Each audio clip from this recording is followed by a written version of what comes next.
May I have your attention, please? Shabbat Shalom, everyone. I'm Son of Yisrayl Abel and Yisrayl Hawkins, and I'd like to serve you forever as a priest starting very soon. It's now time to start finding your seats for Sabbath services.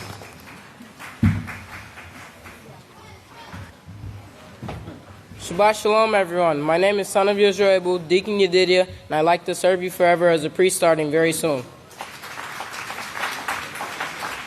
It's a privilege and honor to present to you the sons and daughters of Yisrayl Abel now entering the sanctuary.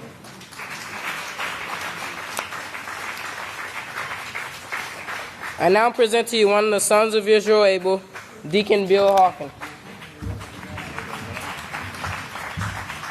Shabbat Shalom, everyone. You may be seated. May the peace of Yahweh be with each and every one of you.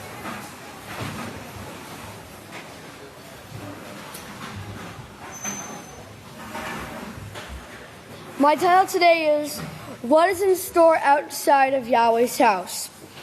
Please turn to 2 Kephah 2.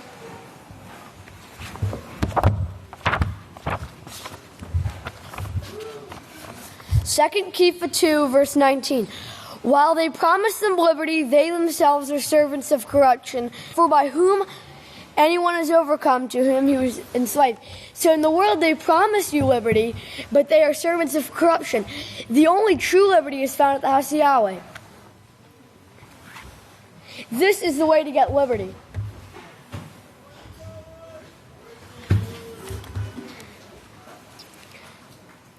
We're at the end time, and there is no more time. Here's just a taste of what is waiting for you out in this world. 3 U.S. military trainers killed in gunfire by security units at Jordan Base. ISIL seizing boys as young as 9 to fight in Mosul. Rebel-held zone of Syria's Aleppo braces for renewed bombardment.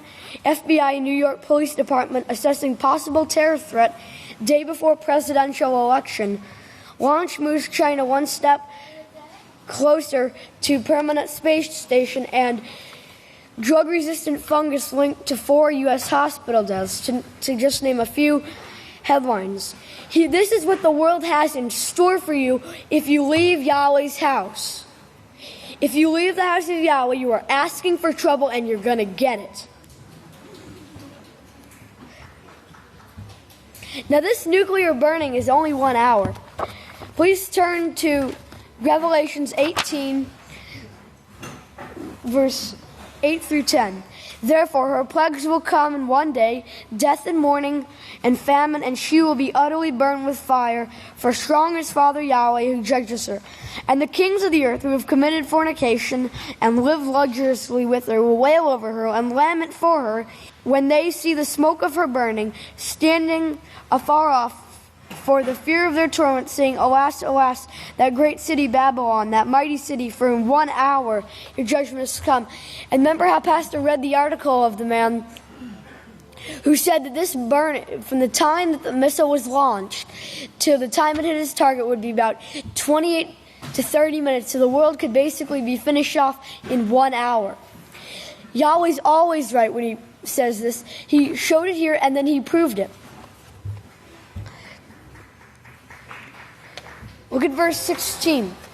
And saying, Alas, alas, that great city that was clothed with fine linen and purple and scarlet, decked with gold and precious stones and pearls. For in 1 hour such great riches have come to nothing, and every sea captain and all the company and ships and the sailors and all who earned their living from the sea stood afar off, and cried when they saw the smoke of her burning, saying, What city is like this great city? And they cast dust on their heads and cried, weeping and wailing, saying, Alas, alas, that great city, in which all who had ships in the sea were made rich with their wealth, for in 1 hour she is made desolate. Hear what else is in store outside of Yahweh's house. Deuteronomy 28.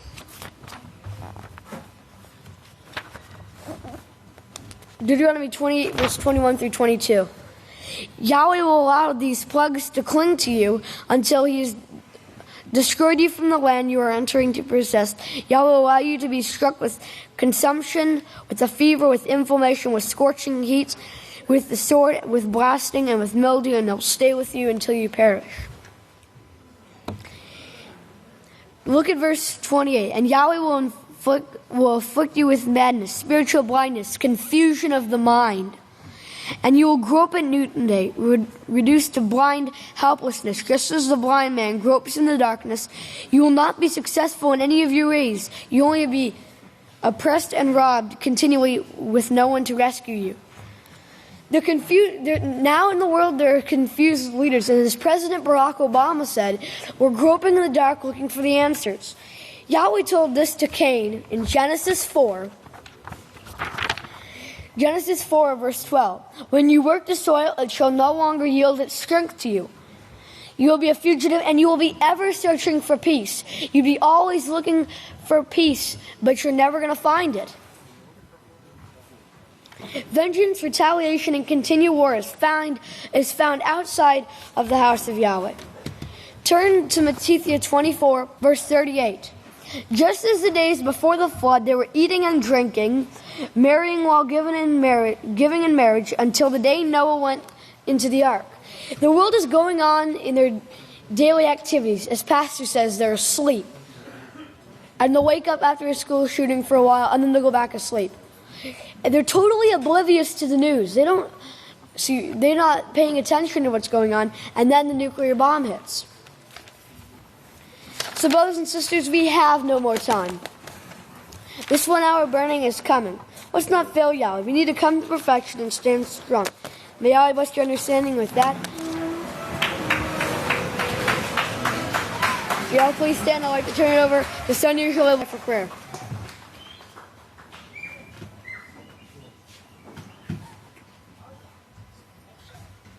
At this time, it's my privilege and honor to introduce to you Son of Yisrayl Abel, Great Kohan Yisrayl Hawkins. Shalom, everyone. You may be seated. May the peace of Yahweh be with each and every one of you. We can see, this world is coming to an end. It's coming to an end really quickly.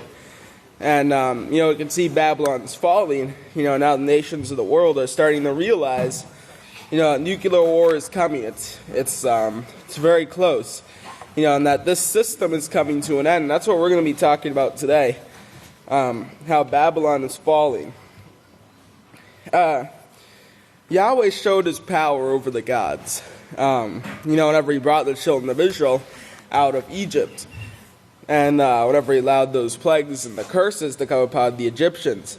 If you look over to Exodus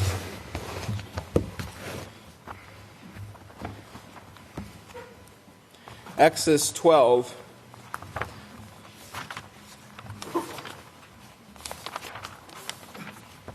Exodus 12:12, and it says, "For I'll pass through the land of Egypt this night, and strike out all the firstborn in the land of Egypt, both men and animals. And I'll execute judgment on all the gods, Elohim of Egypt. I am Yahweh." And as he was executing this judgment, because of the curses the curses that were going to come, because they didn't want to listen. They didn't want to let his people go. Just like we're seeing these last days. And but he warned, whenever he brought them out of Egypt, the 12 tribes, they brought their Babylonian system with them. And he warned them, Yahweh warned them in Deuteronomy 30, what their way would bring to them, whether they kept the laws of Yahweh or whether they, went their way. In the last part of Deuteronomy 30, the curses that it would bring. Now, we're going to go back in history, and look at when Babylon was founded, okay? What brought Babylon about. Let's go and turn over to Genesis 10.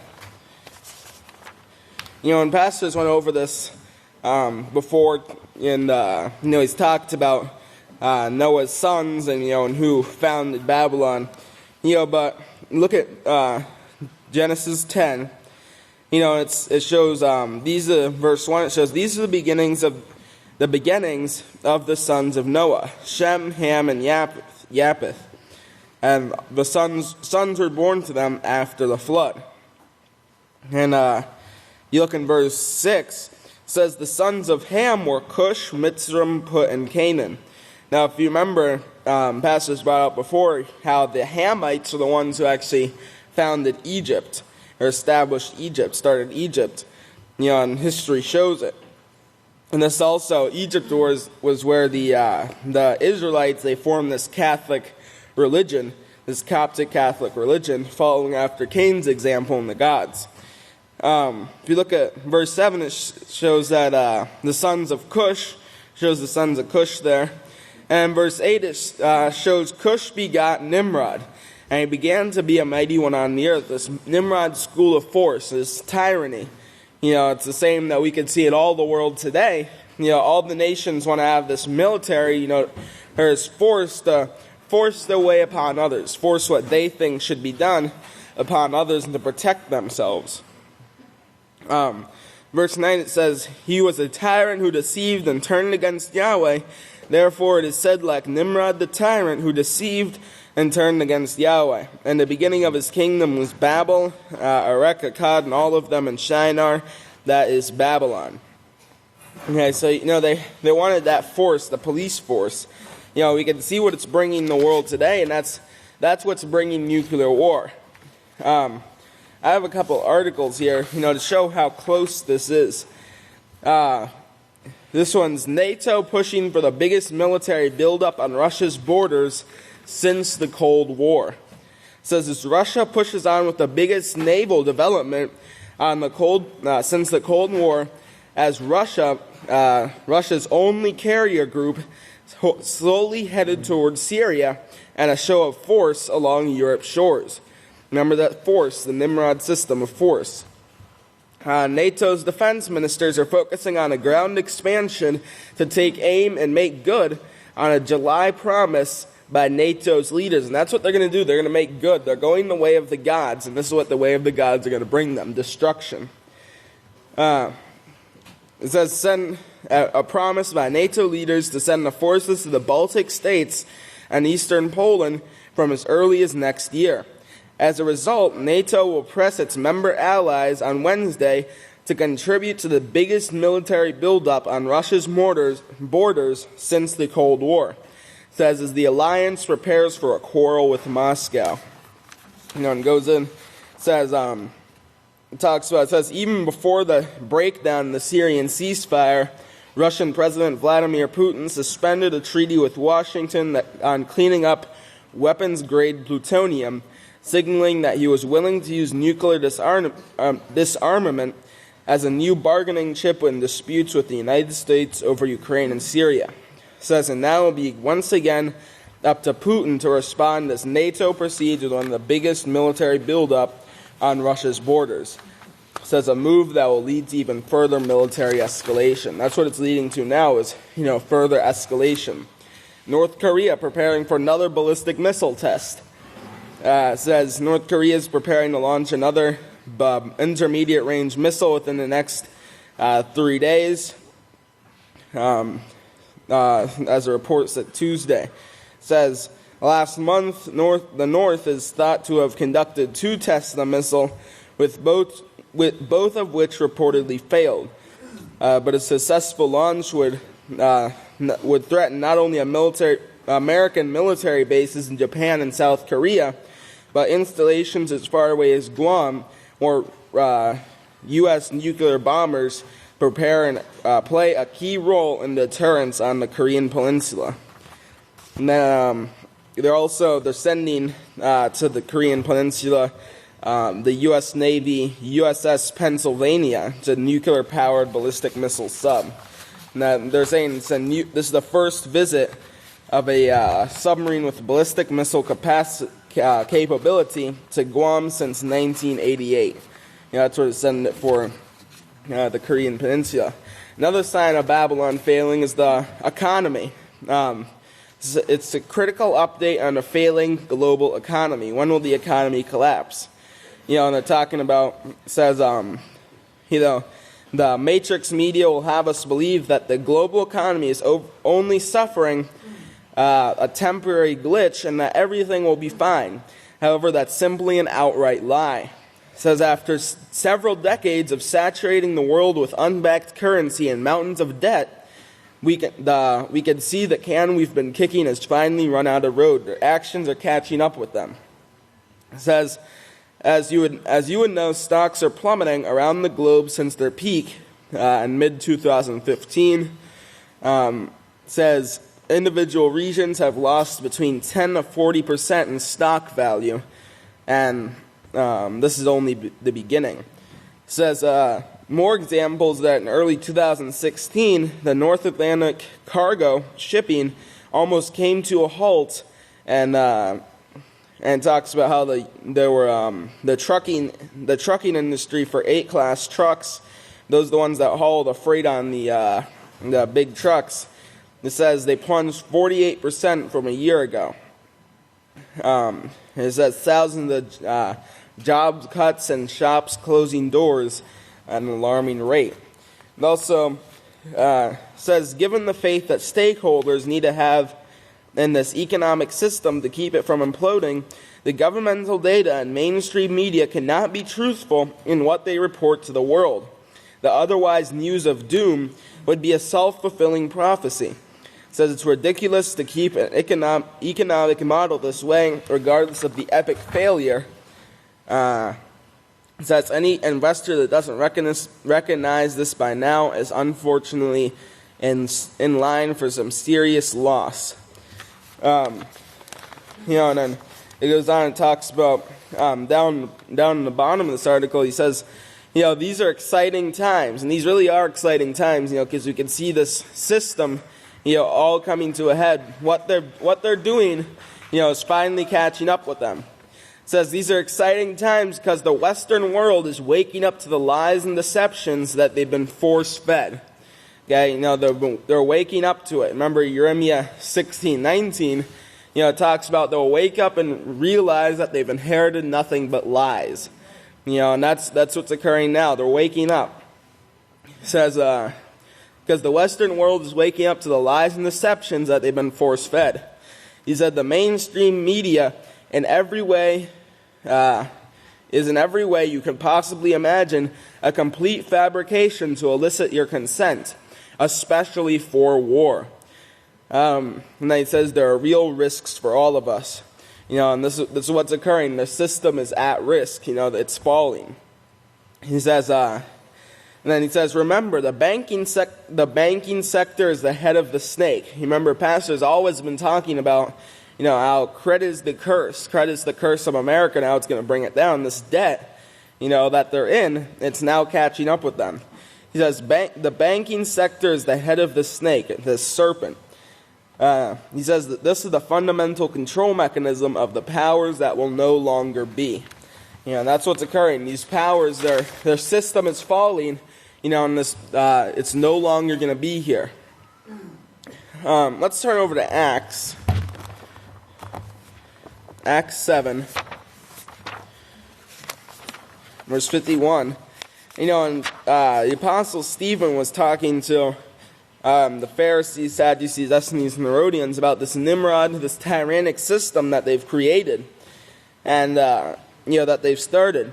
And verse 51, he says, "You stiff-necked, stubborn, and uncircumcised in heart and ears, you do always resist the Holy Spirit, just as your fathers did, so you do also." It says, "Which of the prophets have your fathers not persecuted? And they have slain those who foretold the coming of the Just One, with whom now you have become the betrayers and murderers. You who have received the law, as it was ordained and delivered by Malachim, have not kept it."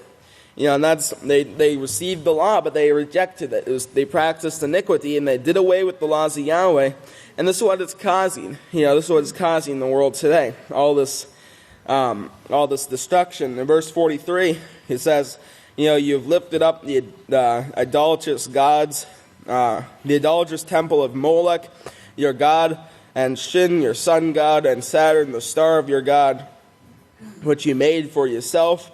He says, "I'll carry you to beyond Babylon." And that's where they are now, the 7 hills of Rome.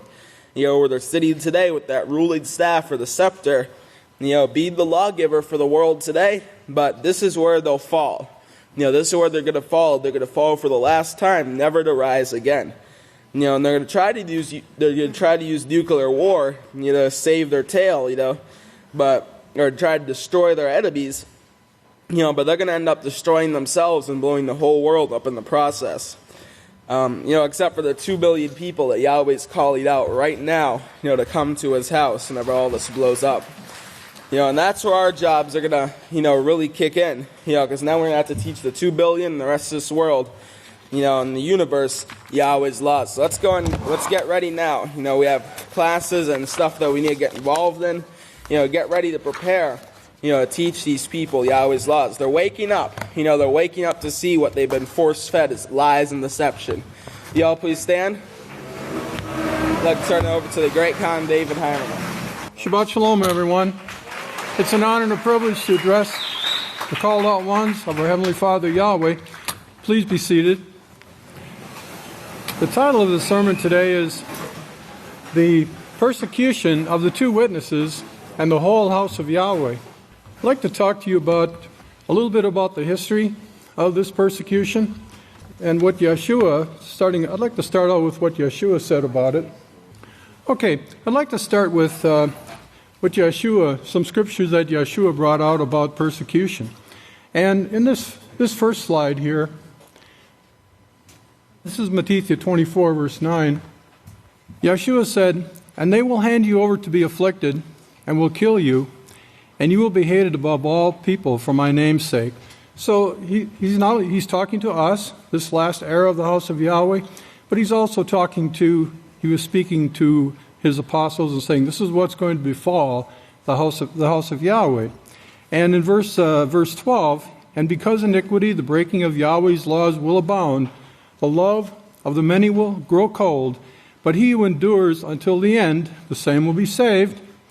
And this message, this joyous message of the kingdom of Yahweh, will be preached in all the world from the house of Yahweh at Abel by the witness Yisrayl Hawkins, for Yahweh will be with him, and he will preach this message to all nations, and then the end will come." So, and then looking at Revelation chapter 12, where Yeshua was speaking of this house of Yahweh, what we would experience in these last days. "And there was war in heaven. Micaiah and her Malachim fought against the dragon, and the dragon fought with her angels, but did not prevail, nor was there a place found any more in heaven. And the great dragon was cast out, that old serpent called the devil and Satan, who deceives the whole world." And so the whole world is deceived by the adversary at this time, that great dragon, under the leadership of the Catholic Church in the earth today. So she was cast out into the earth, and her angels were cast out with her. And then notice in verse 13 what Yeshua said we would experience. "And when the dragon saw that she was cast into the earth, what did she do? She persecuted the woman who brought forth the man." Brought forth the man, brought forth Yeshua, brought forth the sons of men, brought forth the fact that Yahweh has a plan to make mankind in his image, as we read in Genesis 1, verse 26. So what is persecution? The definition of persecution, first of all, it's a noun, and it means the act of continually treating in a cruel and harmful way. So it's a continuous thing. It's a pressure. It's a pursuit. The state of being continually treated in a cruel and harmful way. And if we look at Lamentations chapter 5 and verse 5, where the prophet wrote here, "Our necks are under persecution, we are weary and have no rest." So it's a state of constant pressure against the work of Yahweh. And the word persecution there is Hebrew word 7291, persecution, and it means to run after, usually with hostile intent, to chase. And we can read in Romans 8:35 there, "Who will separate us from the love of Messiah? Will tribulation or distress or persecution? Is this going to separate us from our purpose and being called to the house of Yahweh? No, it's not going to. Persecution is not going to stop this work in these last days, or famine, or nakedness, or danger, or the sword. Now, that persecution there is the Greek word 1375, and it means to pursue, to persecute. But it means to pursue. So the definition of persecution in 10 words is pursuit of an individual or group with intent to harm. Pursuit of an individual or group with intent to harm. So, question: the two witnesses in the house of Yahweh are hated and persecuted by the world. What are the primary three teachings the house of Yahweh teaches that causes the hatred toward the two witnesses and the whole house of Yahweh? So let's go to pastors' writings in the books of Israel. Let's use the Yisrayl Says program to get the answer. In the 8th book of Israel, part 2, chapter 12, verse 36, pastor writes, "They hate the name of Yahweh." So there's the number one cause of persecution. They hate the name Yahweh and they hate the name Yahshua, those two names. Benedict, he took the name Yahweh out of the songbooks of the Catholic Church. That was the only place where you could find it yet in their writings, but he took it out. They hate the Sabbath day, and that's reason number 2 why the persecution. Why? Because it's an eternal appointment. These are eternal appointments with Yahweh, and this is the reason they don't want you keeping these Sabbath days. Yahweh says these are appointments where I'm going to appear with you at my house, and they're eternal. They're forever. The Sabbath is forever. The feast days are forever. And he actually says, pastor continues here, as long as the sun and moon endure and the earth endures, so will my Sabbath days. You can rest assured of that. You will have an appointment with Yahweh every weekly Sabbath, every new moon, and every feast day. You're going to have appointments, hearings, if you will call them that. That's what the world calls them. You can get a hearing with Yahweh every Sabbath day. Praise Yahweh. And then in verse 37, pastor writes here, he says, "And the third thing they hate the most after the name and the Sabbath day is servitude," which is what the Sabbath teaches. It teaches servitude. It teaches you to be a servant of who? Of Yahweh, of course. So these are the three things that we see for the reason of the house of Yahweh, the two witnesses are persecuted. So let's look at the persecution of the two witnesses to begin with here. And there's a picture from the February 2011 Prophetic Word magazine. Pastor's beautiful face there in the center, Yahweh's last witness, Yisrayl Hawkins. And in the upper right-hand corner is brother Jacob Hawkins, the other witness, the two witnesses who established the house of Yahweh in the early 1980s.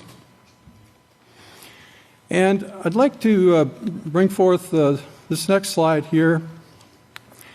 It's Yahshua talked about the martyrs of Yahshua, and historically, from past Yahshua said that there would be persecution would come against the house of Yahweh, but this scripture here applies to Yahweh's last two witnesses also. In Revelation 17:6, "And I saw the woman drunk with the blood of the saints and with the blood of the martyrs of Yahshua." So, a woman? Who is that woman? "And when I saw her, I wondered with great astonishment." Now, Revelation 17, verse 18, tells us who that woman is. "And the woman whom you saw, that's drunk with the blood of the saints," the persecution, "is that great city which reigns over the kings of the earth." So it's speaking of that great city, Rome, the center of the Roman Catholic Church. And so that's the woman that is drunk with the blood of the saints. Now the word 3144, martyrs, it means a witness. Someone who witnesses for the laws of Yahweh and the prophecies, which is a definition of Yahweh's last two witnesses in these last days, Yisrayl and Jacob Hawkins. So the persecution of the two witnesses, In Revelation chapter 3 and verse 11, Yahweh writes here, or is inspired to be written, "And I will give to my 2 witnesses to perform their prophetic offices. And they will foretell events about the 3.5 years, this very last time period that we're in right now. Those cast about with darkness, the darkness of sin, the darkness of the threat of continual warfare, and continual warfare is going on right now. These are the 2 olive trees and the 2 lamps of the 7-lamp lampstand ministering for the Father of the earth." And then if you look at verse 7 there of Revelations 11, "And when they shall have finished their testimony, the beast that ascends out of the bottomless pit," and this is the King James translation, but it's speaking of the last Pope of the Catholic Church here, Pope Francis, "shall make war against them," Yisrayl and Hawkins, that's who he's making war against, "and shall overcome them and kill them." Well, we know that Yisrayl Hawkins will not be killed. Yahweh is protecting him, protecting all of us in these last days. So how does Pope Francis, the Roman Catholic Church, kill the 2 witnesses? Well, it's by a condition called character assassination, assassinating their reputations to keep people away from the house of Yahweh, to make people want to go in the other direction rather than seeking these men who have Yahweh's truth.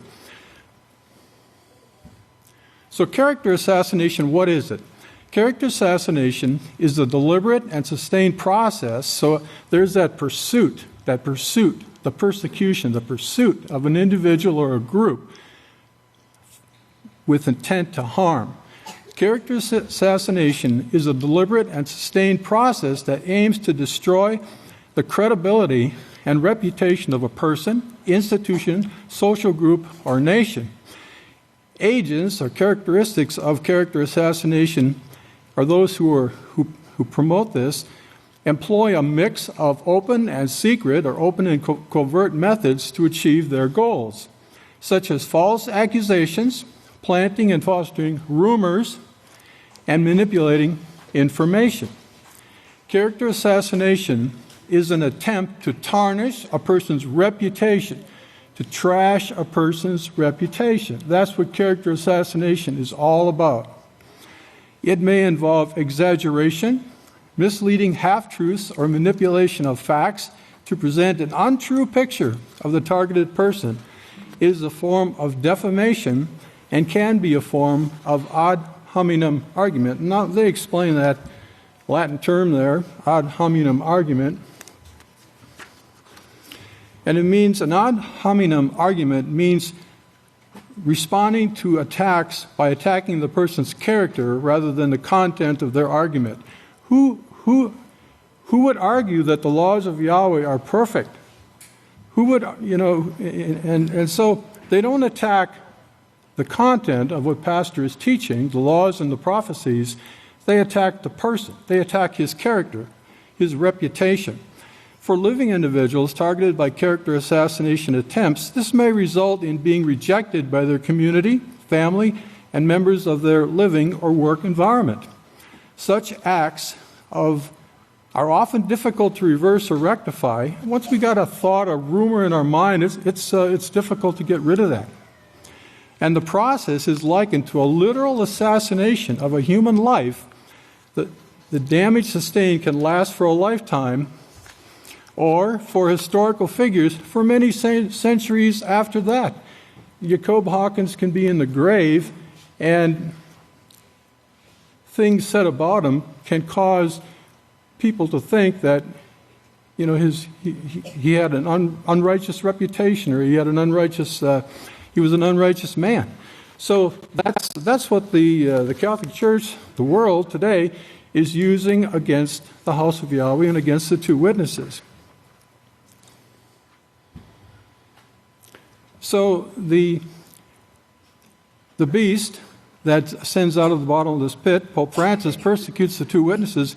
In Revelation 11:7, And when they shall have finished their testimony, the beast that ascends out of the bottomless pit shall make war against them and shall overcome them and kill them. In other words, assassinate their characters, in the case of Yahweh's last witness, Yisrayl Hawkins. And then, this is the King James translation here, Revelations 11:8, and their dead bodies shall lie in the street. Now, this throws everyone who doesn't understand this scripture totally off. They expect the two witnesses to die in the streets of Jerusalem, or in the streets of Rome, in the streets of that great city. The words shall lie were added.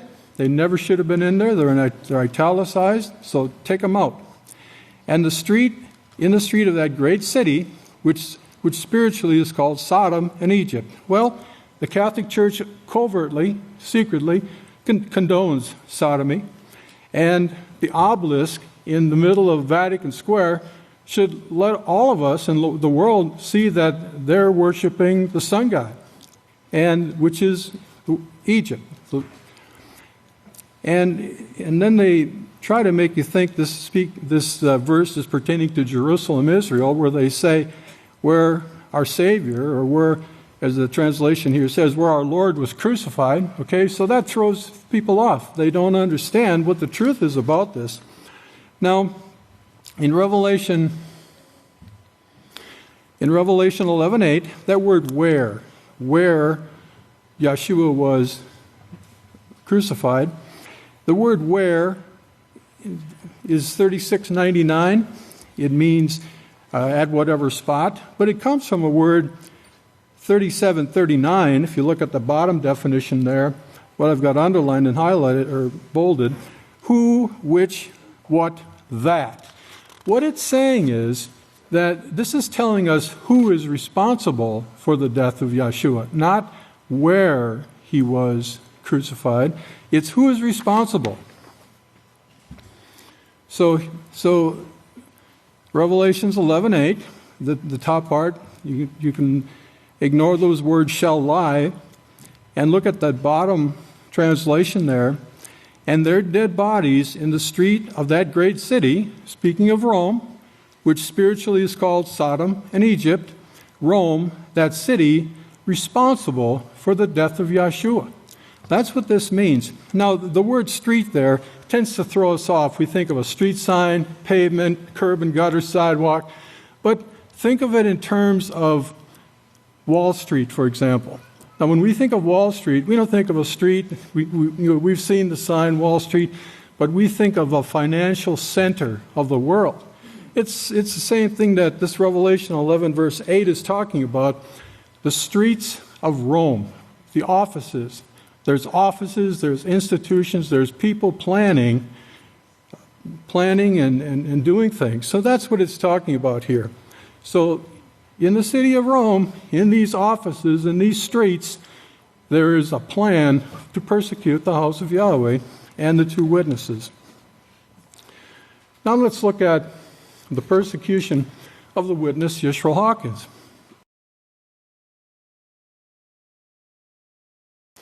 So there's a picture of the showdown, so to speak. Pastor in the upper left-hand corner, and Pope Francis in the lower right-hand corner. The showdown that's going on right now. This is from the 2014 House of Yahweh calendar. Yahweh's kingdom versus Satan's kingdom. And this is from the 8th book of Israel, part 1. And we're talking about the persecution of the witness Israel. And of course, this, going back to the definition, pursuit of an individual with intent to harm. And Yahshua, Pastor writes here, and Yahshua said before that, that's exactly what Isaiah said. Before they did, Isaiah said, I'm going to give Yisrael and the witness, the last witness, to reproach. Reproach. And if you look that up, it means exactly what I'm going through at this time, what Pastor was going through at the time that he wrote this, reproach. The most hated, he said. The Savior said, he'll be hated. You'll be hated for being here with me. You will be hated above all people for my authority's sake. Because we have his authority, we are hated above all people by all nations, in fact. One scripture says we're going to be hated by all nations, which means we're going to be reaching all nations. This is the only work of Yahweh that ever went to all the earth. This work in these last days, the seventh era of the house of Yahweh. And there's the scripture there that the pastor is referring to here, Isaiah 43, verse 28, which reads, "Therefore I will dissolve the Levitical priesthood, and I will give Jacob Hawkins to the curse." Jacob died in 1991. "And Yisrayl Hawkins to reproaches." So, now, the definition of the word reproaches.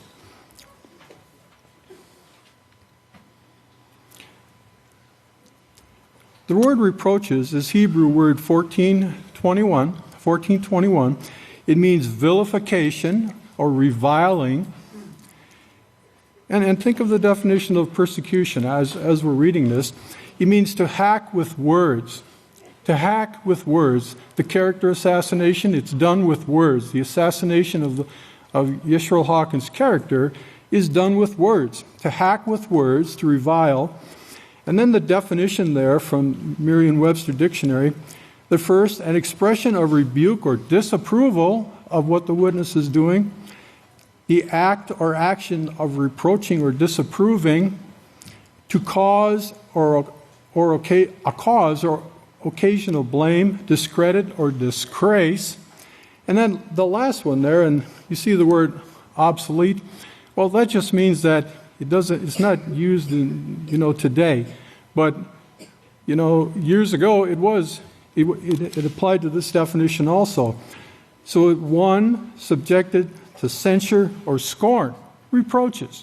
And that's what Yisrayl Hawkins has suffered, continues to suffer, and that's what he's talking about here in the 8th book of Israel. So let's go over to Matthew 24:14, where we read again, "And this joyous message of the kingdom of Yahweh shall be preached to all the world from the house of Yahweh at Abel by the witness, Yisrayl Hawkins, for Yahweh will be with him. He will preach this message to all nations, and then the end will come." We're very close to the end right now.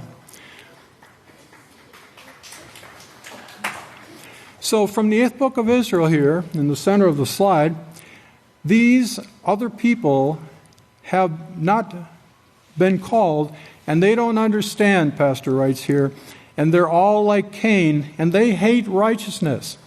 They hate it because it exposes their sin. That's why we're the most hated people on the face of the earth. The name, Yahweh's name, the Sabbath, servitude, and the preaching of the laws of Yahweh exposes the sins of the world today.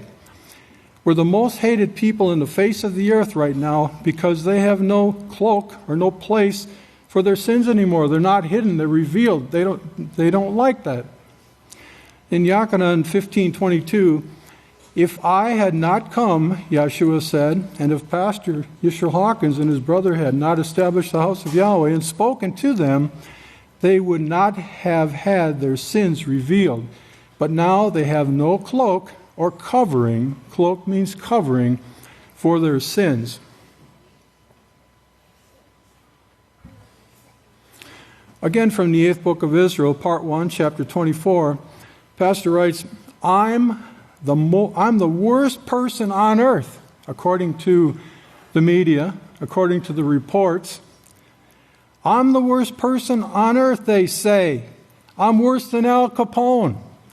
Praise Yahweh for teaching the laws of Yahweh, the 10 Commandments. And we have a great banner on 603 now, the 10 Commandments. What a blessing that is for the house of Yahweh.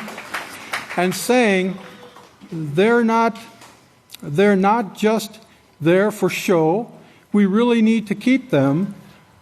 I've become the worst person on the face of the earth and the most hated on the face of the earth. $10 million bond was set on my head.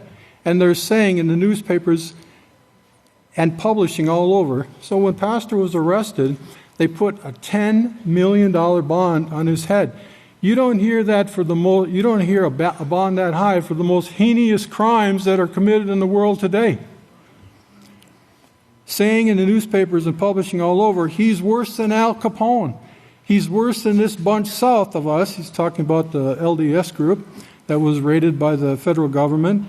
He's worse than everybody on the face of the earth. All robbers and killers and people who defile the sperm bank with disease epidemics and spread them throughout the children.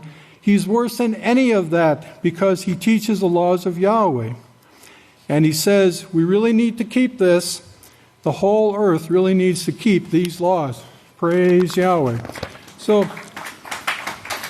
this next slide here, Yisrayl Hawkins arrested 2/12/2008 by the Callahan County Sheriff's Department from the 10th book of Yisrael, part 2, chapter 11, verse 41, were the most hated group. This was proven in court when I was arrested, Pastor says. It was proven that ACU, Abilene Christian University, they're the highest on the list. They're the ones that are praised. We, the House of Yahweh, Yisrayl Hawkins, we're the very lowest, Pastor is saying here. I'm worse than Al Capone, it was said. This is the way they described it. Well, we are going through that period, still going through it. And you can hear a little sigh in Pastor's voice as he teaches this. Now, that source there from History.com, who is Al Capone that the world is comparing Pastor Yisrayl Hawkins to? Al Capone's image as a cold-blooded killer. Al Capone was a gangster in Chicago, Illinois, in the 30s, I believe. I think it could have been the 20s, 30s, but in that time period. Al Capone's image as a cold-blooded killer and quintessential mobster have lived on long beyond his death in the many films and books inspired by his life as the most notorious gangster in American history. So that's who the world is equating with Yisrayl Hawkins, the most notorious gangster in American history, Al Capone. So the bottom of that slide there, Yisrayl Hawkins declared not guilty. In man's court of law, Yisrayl Hawkins declared not guilty on 10/29/2009. That's 7 years ago. That's 7 years ago right now. And all felony charges brought against him. From the ninth book of Yisrael, part 2, chapter 8. It's official now. We have a professional survey that shows it. Be turning over to Yakana and Mark. We have a professional survey that shows it, and I'll give you more on this later. So it's proven. It's proven using this professional survey. We do intend to publish that survey, but we are the most hated group on the face of the earth. Praise Yahweh, praise Yahweh. We're the most hated group on the face of the earth, Pastor says. Did you get that? Praise Yahweh. Yahweh says, rejoice and be exceedingly glad, because great is your reward in heaven if we endure the persecution. And Matthew 24, verse 9, it says, then they will hand you over to be afflicted and will kill you, or in the case of Yahweh's last day's witness, assassinate his reputation, trash his reputation, his great reputation. Pastor had a great reputation in Abilene before he established the House of Yahweh as an honest, respected businessman in the Abilene community. And you will be hated above all people for my name's sake. So let's look a little bit at the persecution of the witness, Jacob. He also suffered persecution. This is from the 11th book of Israel, part 1. And Pastor writes here in chapter 15, verse 24, so they called him, and he's speaking of Yahshua here in Scripture, a Nazarene or Nazarite. But that was just simply a native of Nazareth, Israel. There was another man, Jacob Hawkins, who went and lived, as I brought out in prophecy here recently, who went and lived in Nazareth and tried to bring the message in the last days to a group of people there. Minds are closed right now, and of course, they threatened to kill him. So this is part of the persecution Jacob suffered. That was the other witness, Yisrayl Hawkins, and he was my brother. They threatened to kill him, and they told him, if you do this anymore, we're going to carry you out of here in a box. Of course, they're talking about a coffin, a box, a coffin. So he left and came back to Abilene, came back to Odessa, after which he came to Abilene and helped me to dedicate the work here. Just right down the road at the house we call the homestead, on the back patio is where the work actually started here and dedicated to Yahweh.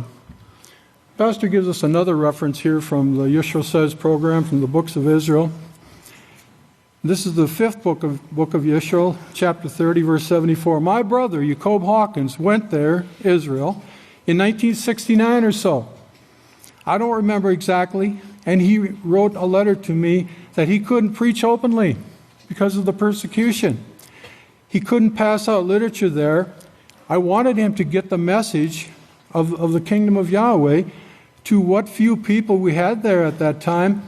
I said we needed to send it out throughout all Israel and get the work going there. Yisrayl Hawkins wrote me, Yisrayl Hawkins, a letter back and said they had come to him the same way. He had done the same thing. They said, either you stop it or you go back to your own country, or we will put you in a box and bury you. In other words, we'll kill you and put you in a box. He said they did this to other people. You couldn't preach openly. You still can't today in the nation of Israel. That's why, the chief of the nations, the United States, is where this message is going out from. Yahweh had it all planned out, that this is a nation that would allow the preaching and the publishing of this message of the kingdom in these last days. So the persecution of the house of Yahweh. In Revelation 12, verse 13, and when the dragon saw that she was cast into the earth, she what? What did she do? She persecuted the woman which brought forth the man. And in verse 14, and to the woman were given 2 wings of a great eagle, that she might fly into the wilderness in her place. In other words, moving from the city to the country, moving from Abilene, where the house of Yahweh had the first permanent sanctuary, moving to this sanctuary right here, the wilderness, into her place where she is nourished, and for a times and a half time. And if you look at so how did we get here? How did this woman flee into the wilderness? On the wings of a great eagle, as Exodus, which is part of Yahweh's pattern in Exodus 19:4, Yahweh inspired to be written, "You have seen what I have done to Egypt, and how I carried you on wings of eagles." Moshe and those men that he worked with, and brought you to myself. And and then in Daniel chapter 12, verse 7, when Pastor lifts up his hands in prayer, and when he lifts up his hands, and when he's done speaking to us and bows to us, the wings of a great eagle right there. He's holding up his hands, and his talit looks like a wing. The wings of a great eagle, it means the prayers and the lead. My definition of this, the wings of a great eagle mean the prayers and the leadership of the one sent, Yisrayl Hawkins, who is inspired by Yahweh's Spirit Holy. I think that's a fitting definition of wings of a great eagle. It's something I can understand. So there's the great eagle in this picture, and he's looking at the 4-color rainbow over the house of Yahweh. He has his wings down in this picture, but he's got a great smile on his face. Moving on to, so this prophecy, he said it'll be this in Revelations, it says, and the woman were given 2 wings of a great eagle, that she might fly into the wilderness, into her place where she is nourished for a times and a half time. So this building was dedicated in 1991 at the Feast of Tabernacles. So 24 and a half years later, we had the completion of this prophecy, and we're in that time period where this prophecy has been completed at the Feast of Unleavened Bread 2016. So we're under Yahweh's protection. And I'd like to show you some of the events that occurred during this time here in the wilderness. In Revelation chapter 12, so the serpent pursued the house of Yahweh from the city to the wilderness. And in verse 15 of Revelation chapter 12, and the serpent cast out of her mouth water as a flood after the woman, that she might cause her to be carried away by the flood. But notice, the earth helped the woman. You know, Yahweh had this all planned out, that the earth would help the woman, would help the house of Yahweh, and the earth opened her mouth and swallowed up the flood, which the dragon cast out of her mouth. And the dragon was enraged. She wasn't pleased by this, that her plans to destroy the house of Yahweh were being thwarted by Yahweh, by Yahweh's protection. And the dragon was enraged with the woman and went to make war in other words, in cooperation with. She's looking for whoever she can cooperate with to come against the witness and the house of Yahweh. So she went to make war with, or in cooperation with, those who forsook her seed being those who keep the laws of Yahweh and have the testimony of Yahshua Messiah. One of the best examples that I've seen of how Yahweh protected the house of Yahweh is Pastor's account in the 8th book of Yisrayl, part 2, chapter 27, and the earth helped the woman and swallowed up the flood. And there's a couple things that come out in these several verses here. Pastor spoke to us and wrote in the books of Israel, where he said, David Koresh, he used the name Yahweh, and he was trying to keep the feast. He saw it in the scriptures, and he was trying to keep the feast. Now, that's all I know about the man. I don't know what else he was teaching, but in the news, they had this big sign, Feast of Passover. Verse 21. Now they were going to hit us at this time, Pastor said. The same people who came against David Koresh were going to hit the house of Yahweh at that time. This was in 1993. I told you this before. They had planned on hitting us at that time. A lawyer who was also a judge at that time and a friend of mine. So you see the honor and the great reputation Pastor had, before establishing the house of Yahweh, before the persecution, so to speak. A friend, a city judge in Abilene, and a friend of mine, because I had worked with him on the police department, he called me and told me, he said, did you know that the FBI is planning a raid on your compound? And see, even the word compound is a form of character assassination against the house of Yahweh. This isn't a religious building to them, it's a compound, okay? So you keep that in mind. And I said, Pastor said, no, and Pastor said, I was astonished. I said, what in the world would they want to raid us? We're the oldest religion in the world. We're the original, Yahweh's original, right from Abel, the teachings of Abel. We're preaching the laws of righteousness. We do harm to no one. Why would they want to raid us? And he said, the judge said, well, with all the rumors, the character assassination, there are a bunch of rumors out about what's going on out there. I said, well, I've heard the rumors, and yes, that was pretty easy to understand. So this account in the 8th book of Israel continues. But anyway, I said to the judge, you call the FBI and tell them I'll welcome them at the front gate.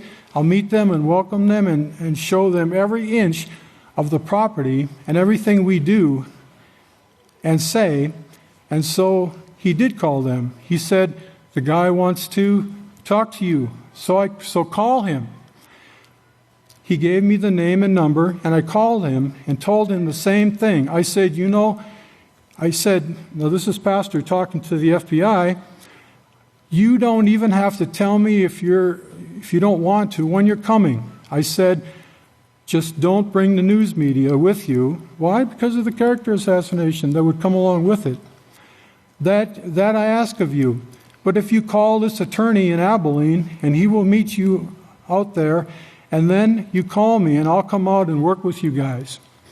Verse 23, so the raid was off.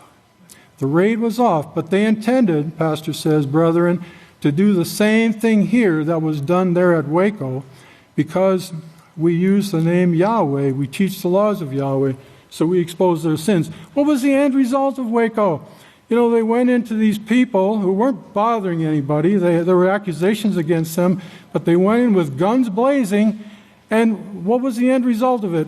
In the end, they burned them. They all got burned to death, 70 people or so, in addition to those who were killed in the initial raid. They were all killed. So that's how they saved them. That was their solution to that problem. I'm sorry, that's exactly what occurred. I'm looking at the results, not what they claimed, what they were trying to do. So the house of Yahweh fled into the wilderness. Now here's an article that came out in 1996. So the house of Yahweh moved to the wilderness in 1991. Sanctuary dedicated, Feast of Tabernacles, 1991. So this article came out after the Waco raid of 1993. So this is from the Abilene Reporter News, Sunday, March 3rd, 1996. I'd like to read and you see the picture of the sanctuary in the middle of the page there, and that lower picture, it shows a man in black clothing and a hat, kind of sinister looking, He's obviously guarding something, if they want. But anyway, you can read whatever you want into those pictures. They're not friendly pictures the way they're listed there. This is an excerpt from this news article. Neighbors fear bloodshed is inevitable. Does that make it sound like this is a friendly place to want to get to know? No, the neighbors fear bloodshed is inevitable. Sooner or later, something is going to happen, and there's going to be bullets flying. Predicted a nearby landowner who lives within bullets range of the compound. There's the word compound again. Last week, a group of about 20 people living in the area close to the compound off of Road 603 south of Clyde met with reporters to air their grievances. They asked not to be identified for fear of retaliation by House of Yahweh members. You are peaceful people. I'd like to tell them all, we're peaceful people. We don't retaliate. It's against the laws of Yahweh. Although the residents said they don't live in constant fear of the unusual group, they are concerned about their children's safety and their property values, I'm sure, the property values. One man told of having to threaten violence to stop two men from digging up 75-year-old trees on his farm. They don't observe no trespassing signs, one woman said. Local law enforcement and the FBI have visited the area several times, but with little results. Well, what kind of results are they looking for? That's the question here. And look at this, what I've got underlined here. The neighbors blame the backlash from two incidents involving federal law enforcement for lack of action locally. What do they want to do? Wipe us off the face of the earth? And I think the answer to that is yes. That's what they wanted to do. Lack of action locally. They don't want to touch them. And this is Yahweh helping the woman. The Waco incident and the Ruby Ridge incident. Kind of set a hedge of protection for the house of Yahweh after those two events occurred. They're afraid of being accused of religious persecution, one neighbor said. The two incidents involving a shootout with white supremacist Randy Weaver at Ruby Ridge, Idaho, and the fiery end of the Branch Davidians compound at Waco have federal agents on edge, the group believes. And this is an excerpt from that Abilene Reporter News article. So you can see they wanted action. What action? They didn't say, but they were disappointed when the federal government, the FBI, just let us alone. That disappointed them, apparently. The next scripture here, Romans 8, verse 35. Who will separate us from the love of Messiah? Will tribulation, will distress, or persecution, or famine, or nakedness, or danger, or the sword? And I'd like to read 36 here yet. As it is written, for your sake we are killed all the day long. We are accounted as sheep for the slaughter. I'm going to move on to the next slide here. So, from the first book of Israel, Pastor writes in chapter 7, verse 81, he said, they take that photograph, they take that propaganda and make it look so evil. That's the way they do to everything that is righteous in the house of Yahweh. All 3 news channels came out here a few years ago and said the house of Yahweh members are dirty, nasty people who slept with dogs and kept them in their houses and never let them go outside. They said all manner of evil against us. It even came out, be sure to chain or lock up your dogs because the house of Yahweh members live around now. Somebody moved into this neighborhood and we're told, watch your dogs, they sacrifice, or don't you know. Of course, you can see that none of this is true. None of this is true. It's just rumors. Just rumors.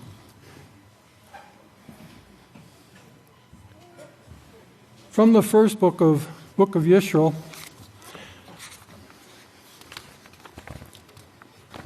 from the first book of Yisrayl, and this is part of the persecution we're talking about, pursuing an individual or a group with intent to harm. That's the definition of persecution.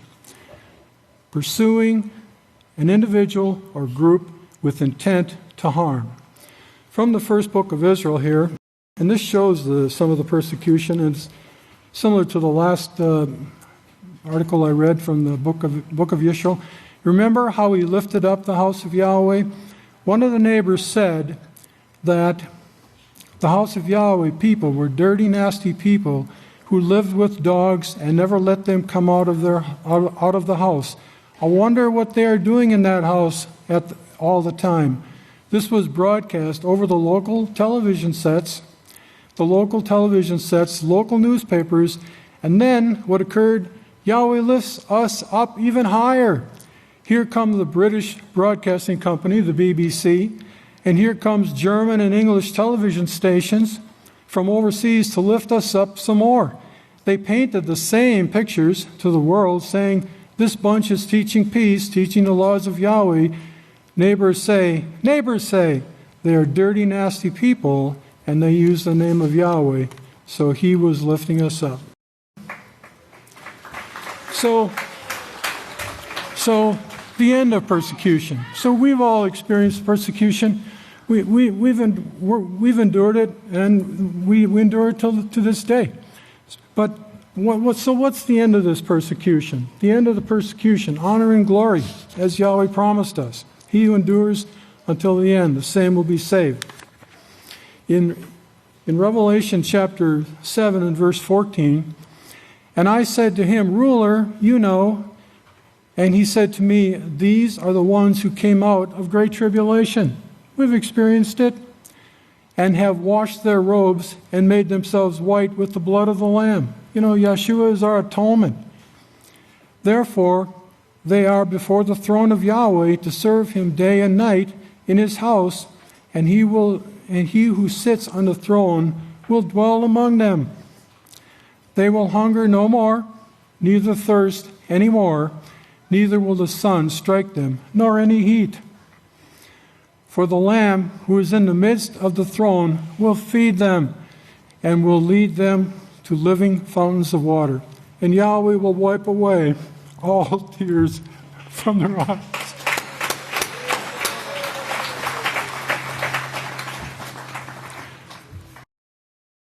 The last slide here. The end result of enduring the persecution, the end result, Matthew 10, verse 22.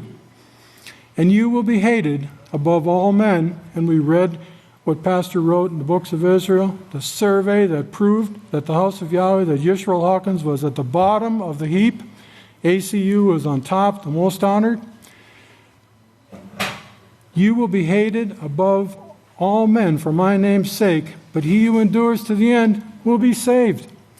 And Jacob 1 verse 12, blessed is the man who endures temptation, for when he has been proven, he will receive a crown and life eternal, which Yahweh has promised to those who love him, who keep his laws, who sit at the feet of Yahweh's one sent, Yisrayl Hawkins, in these last days. And for the last scripture here, Revelation 5 verse 12, saying with a loud voice, and this is a description of Yahshua's reward, what he's going to receive. But it's a description of what Yahweh has planned to give his entire house. Saying with a loud voice, worthy is the Lamb who was slain, who was persecuted, to receive power and riches and wisdom and strength and honor and blessings and glory. So what does the house of Yahweh, what do we who are being made by Yahweh's last witness, the teachings, the preachings of Yahweh's last day's witness, into the image of Yahweh, what does the house of Yahweh have to look forward to after the persecution is over with? Wisdom and strength, honor and blessings, glory, all according to Yahweh's perfect plan. May Yahweh bless your understanding. It's been an honor to speak to Yahweh's called ones. Please stand. I'd like to introduce the Great Kohan Yisrayl Hawkins. Shabbat Shalom, everyone. You may all be seated. And continuing along with watching these earthquakes in place after place, of course, we see this great showdown, and Rome is continually shaken. The whole country of Italy is shaken.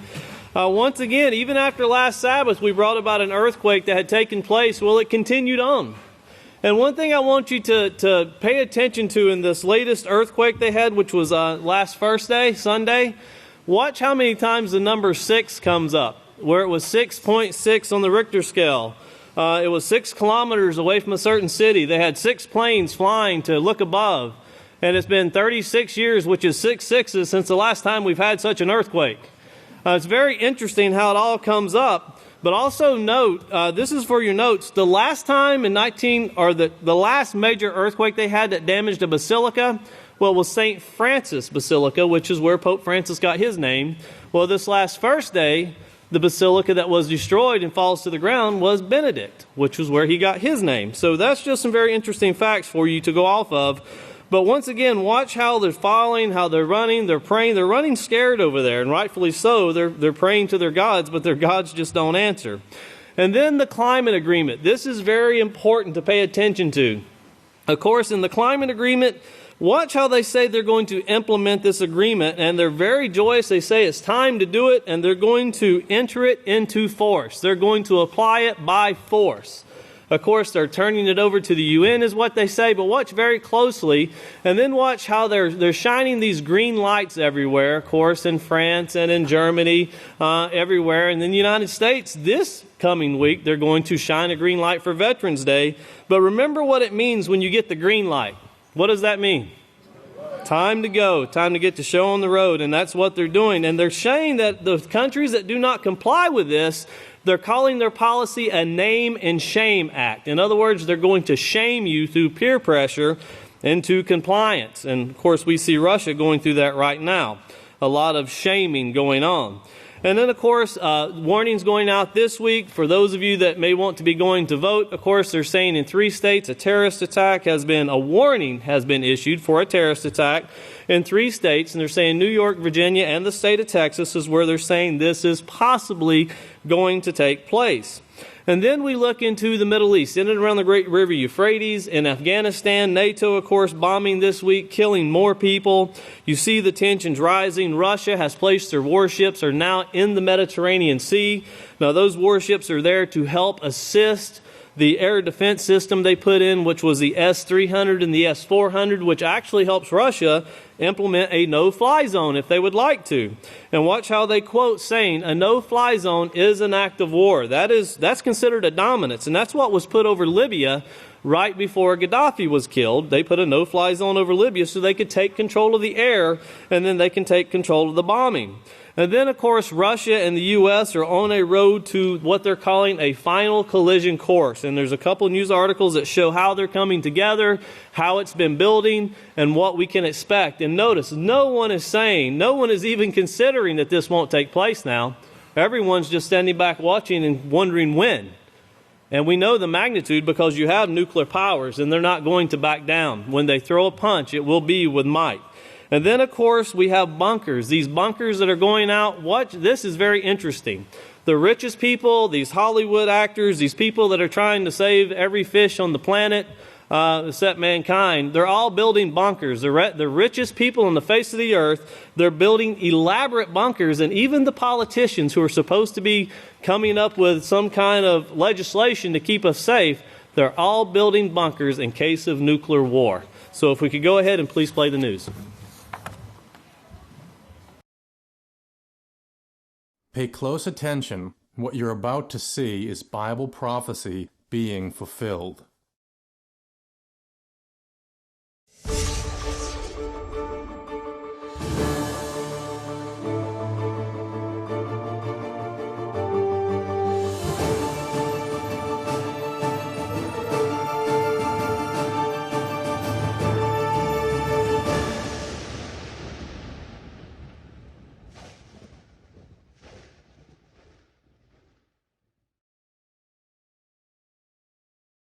Welcome to another edition of YPN News, bringing you news as it relates to Bible prophecy and foretold by Yisrayl Hawkins. Well, we have Italian earthquakes increasing, protests in Indonesia, and the threat of nuclear war. And, of course, a lot of people are wondering, is it time to build a bunker? Yeah, to keep themselves safe, yeah.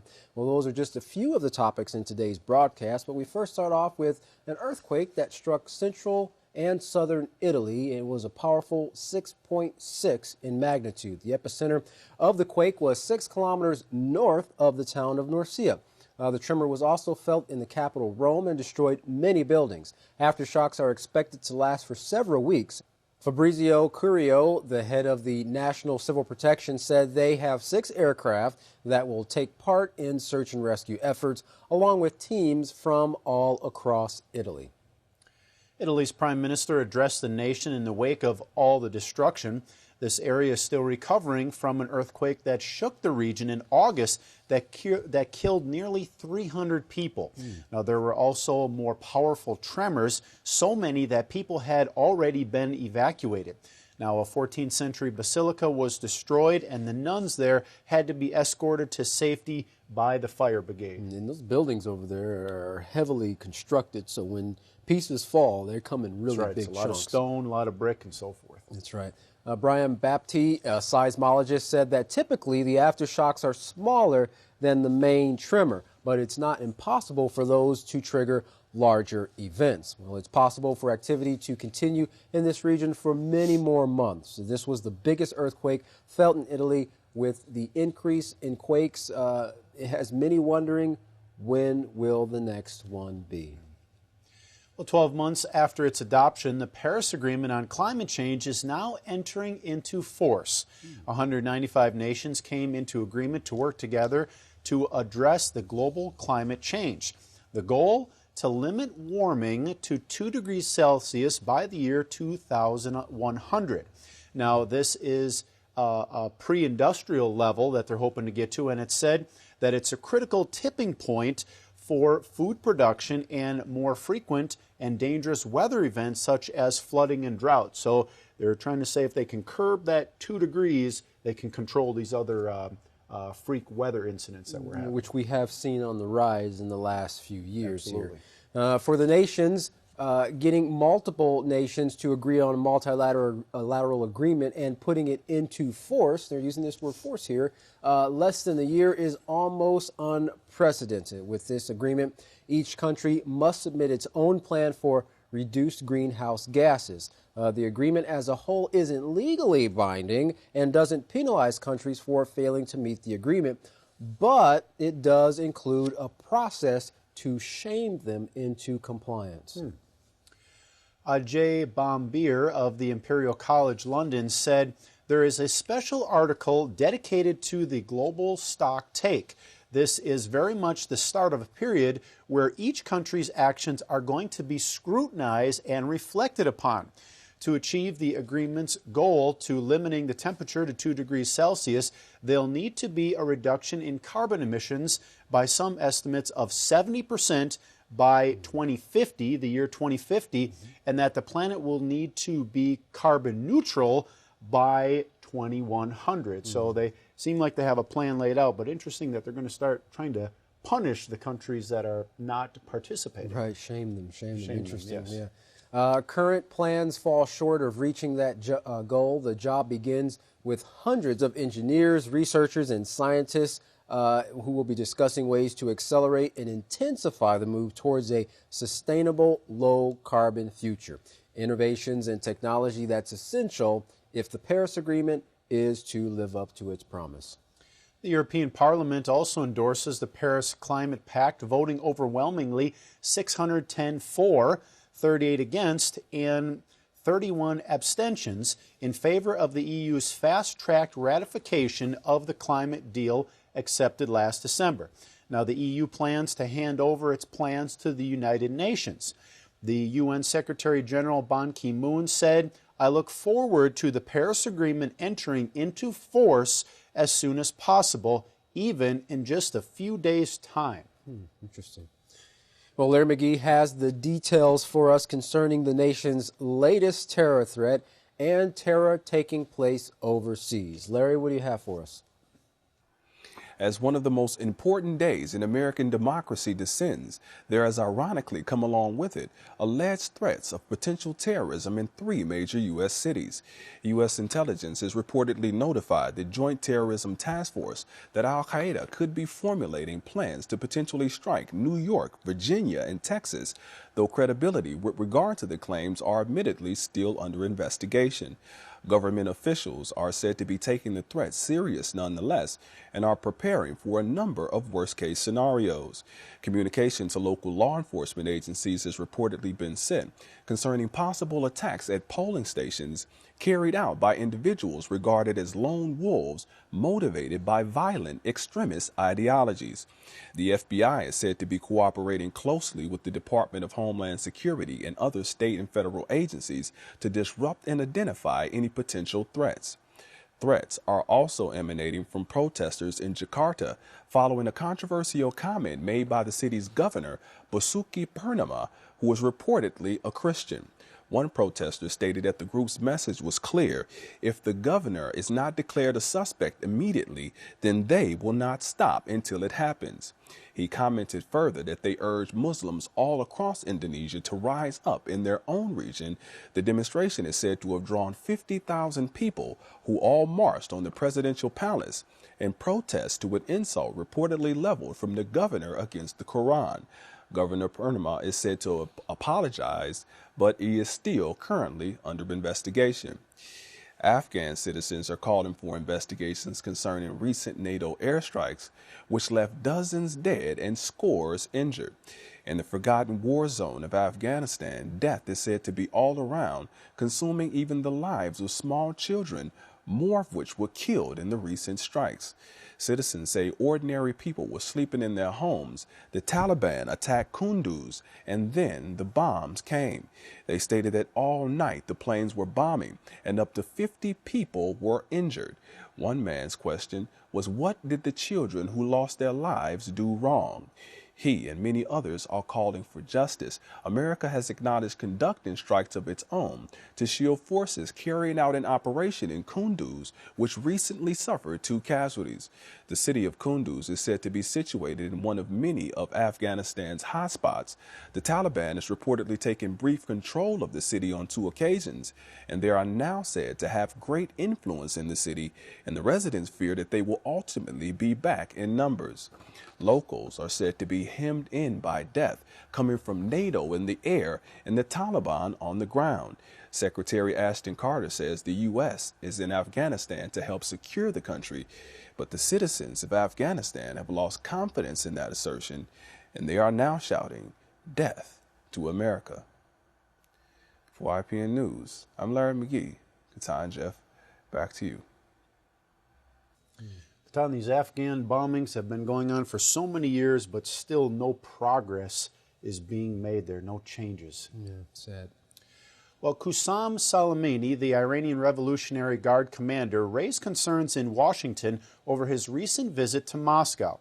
It is thought that he was there possibly finalizing a deal with the Russians to purchase their advanced S-300 air defense missile system. Under UN resolutions, the sale is legal. However, the State Department isn't backing down. In a press conference, Tim Kirby told reporters, "We've been making very clear our objection to any sale of this missile system to Iran. As I've said for quite some time, and will continue to say, we will continue to monitor it closely."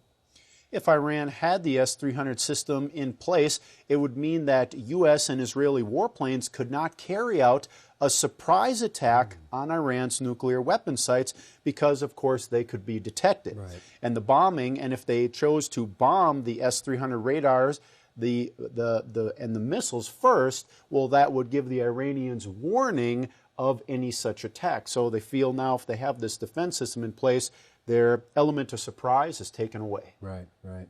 Michael O'Hanlon from the Brookings Institute tells reporters that the situation will become tenser in the air. He says the airspace will be filled up with more radar beams, if you will, invisible and yet even more present, and they will be radar signals that we can't easily stop or evade.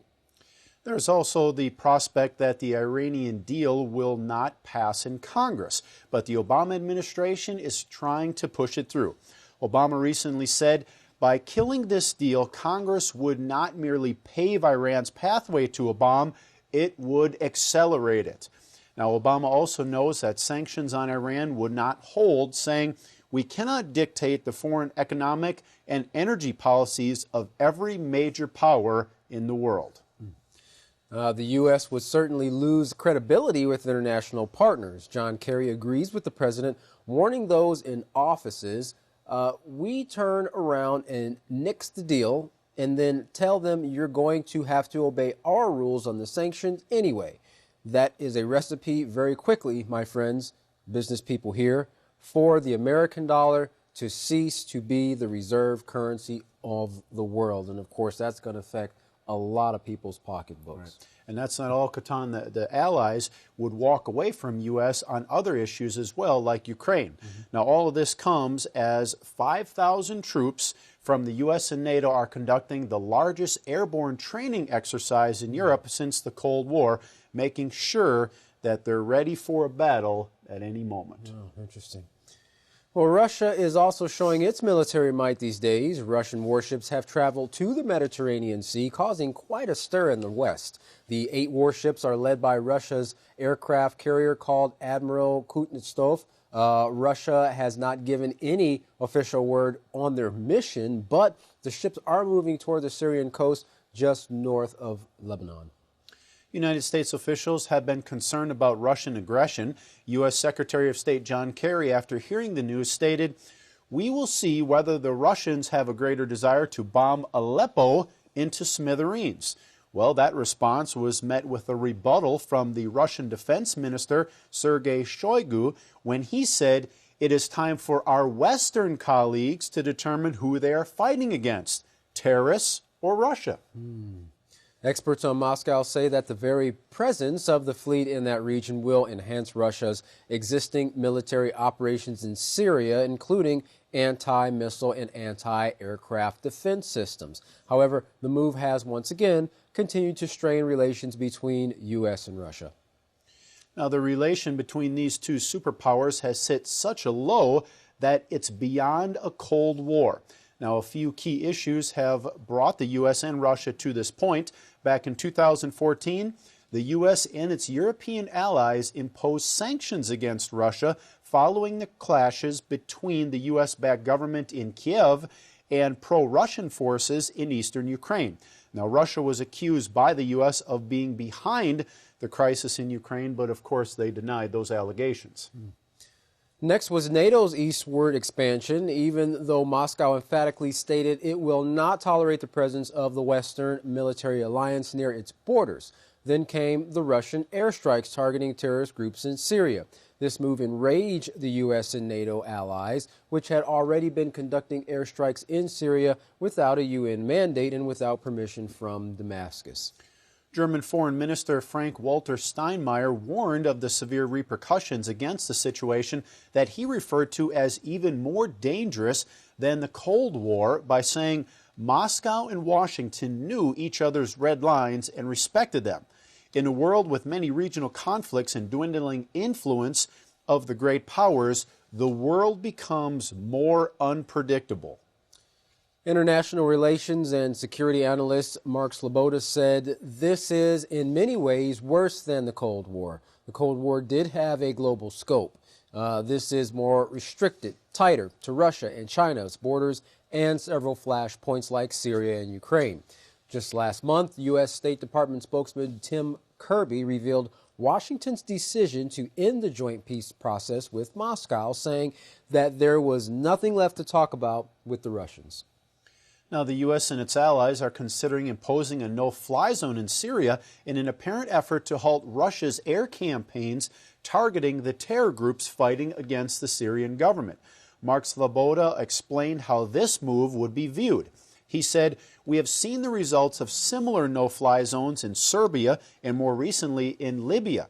It is well understood that a no-fly zone enacted unilaterally would, without the approval of the UN Secretary Council, is a capital crime. It is aggression. It is an act of war." So if they go that route, they're saying the U.S. is going to take it to the next level. It's going to be considered an act of war. That's right. Interesting. Well, Russia is deploying its S-300 and S-400 anti-missile defense systems in Syria to counter any possible threats. Russian officials have also warned that there may be no time for a hotline discussion with the Americans about stealth aircraft or incoming missiles. So basically no time for talks when these buttons are pushed, meaning anything in the air will be shot down. And of course, Katan, if we did have this type of incident, that would mean that these two nuclear-powered nations would be that much closer to an all-out confrontation. That's right. Well, we close today by asking, what are the rich and famous doing with their money as they plan for the future? Well, believe it or not, building underground bunkers. That's right. Rising S Bunkers, a company that specializes in fancy underground bunkers, have increased a whopping 700% this year, according to Gary Lynch, the company's owner. Actors, pro athletes, and politicians are all investing in high-end bunkers, some of which include, amongst other things, bowling alleys, saunas, jacuzzis, shooting range, swimming pools, game rooms, gyms, greenhouses, and massive home theaters.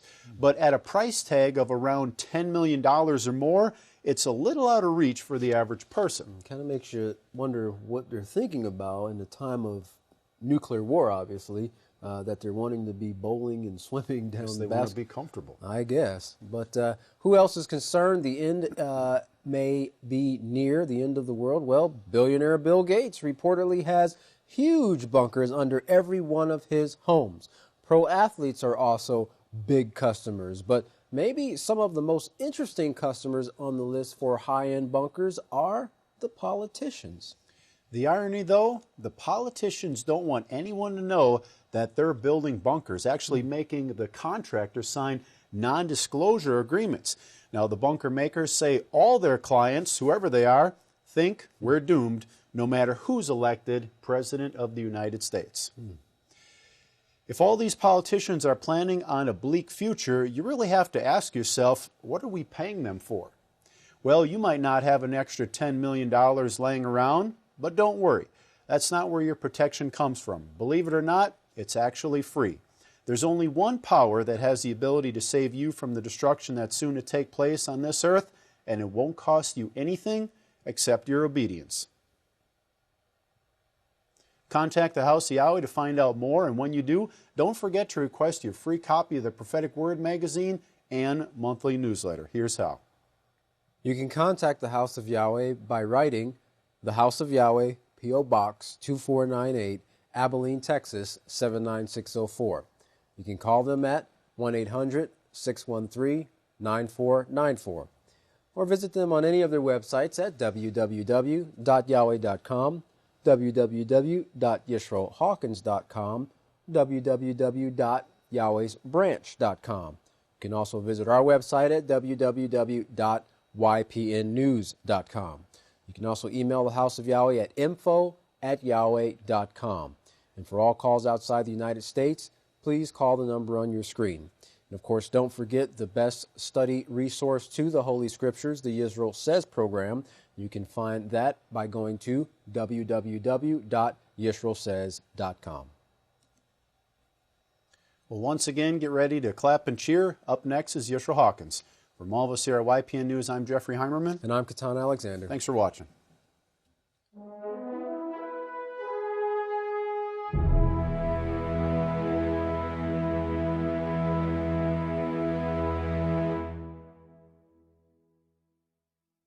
The greatest teacher in the world, the Great Kohan Yisrayl Abel Hawkins.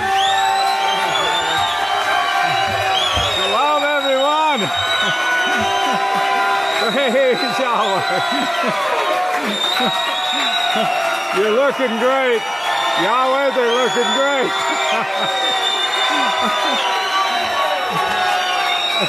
You may be seated. May the peace of Yahweh be with every one of you. That'll take the fear out of you. If you have the peace of Yahweh with you, in you, truly believe it, that's, the more you see the Scriptures fulfilled, the more you'll believe that this is true. The peace of Yahweh, it can calm you down, it can keep you from worrying. The bread. Oh, I almost forgot what that was about. Our bread. I wanted to say something about this Sabbath bread this morning. It was the best in the world.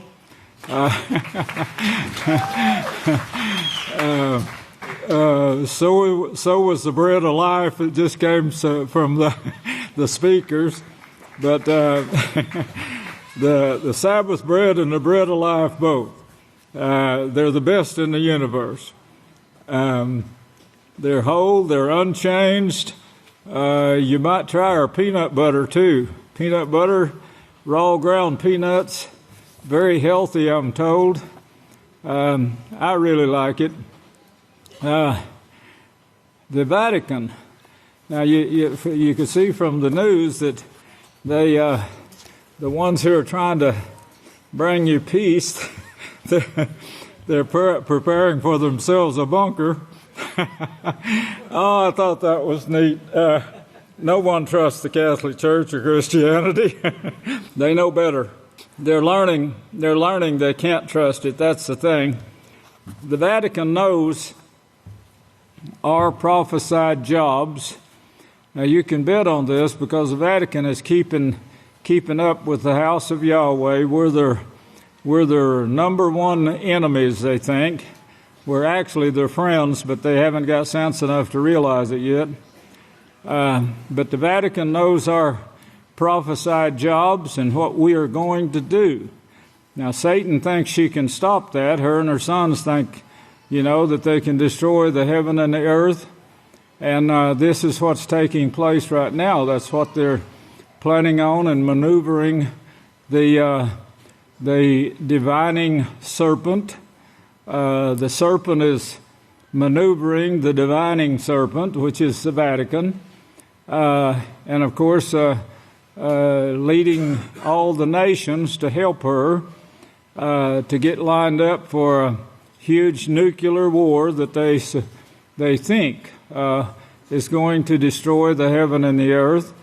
They're seeing part of that. I didn't bring the articles, but they're seeing part of the wars in heaven, and they say they're affecting our phones that actually burst through this protective shield this last week, and it's actually affected our phones, and they don't know of any way to stop this, to keep it from doing that, and they're thinking it's going to get much worse.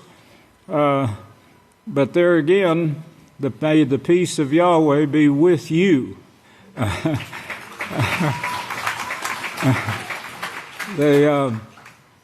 They're trying to hold back the house.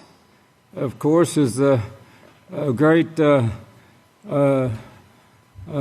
Kohan David Hawkins just brought out, and they're trying to keep our job from being accomplished, like they thought by killing Yahshua, as he brought out himself.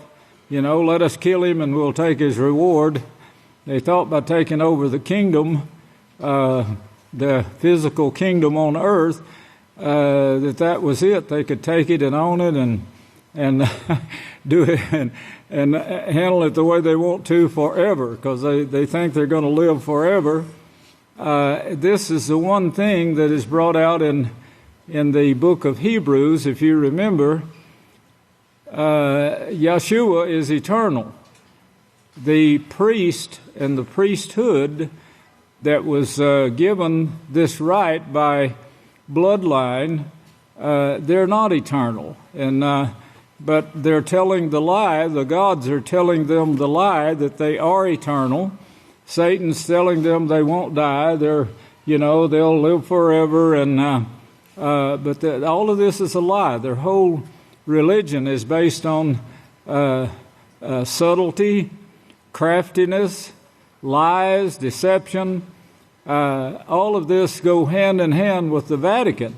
They know that we're bringing the truth. They know that we're bringing Yahweh's righteousness. They see that. They know that we are the house of Yahweh. They all know this, and of course Satan is telling them, that we can destroy them.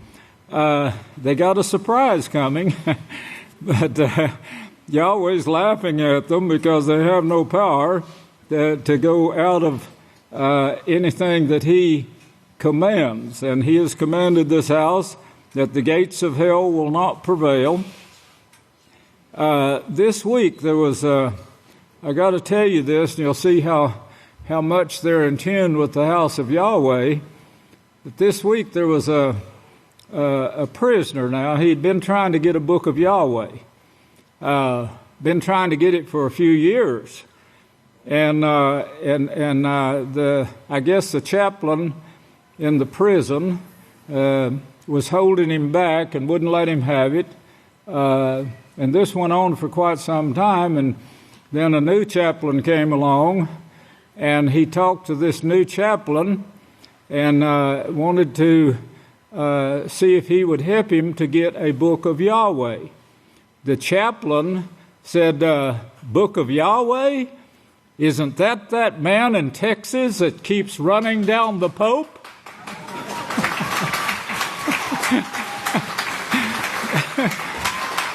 So you can see they know. They know, and they know what the Book of Yahweh is. They know where it's coming from, who's teaching it, who's teaching the laws of Yahweh, and they want to try to stop it.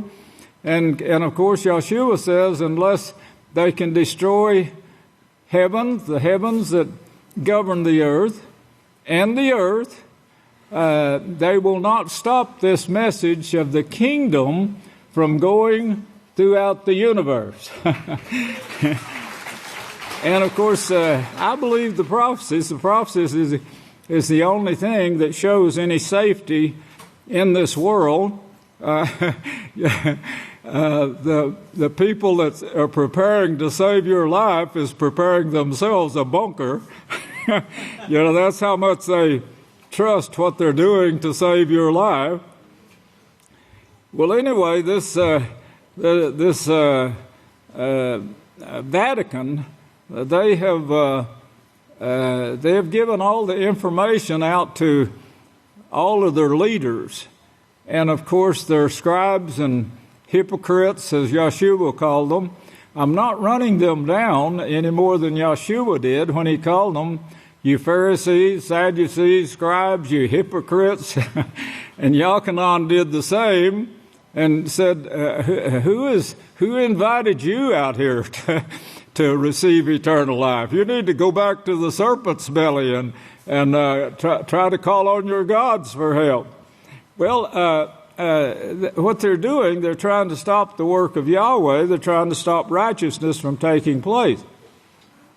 There's a letter that the Vatican gave to the Pope to read, and the Pope is using that to run down, try to get people to think ill of anyone who teaches the Scriptures.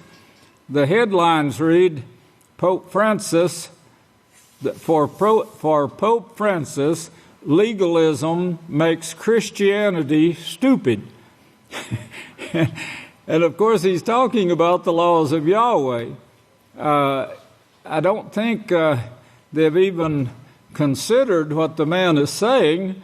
You know, to honor your parents, for instance, that's stupid.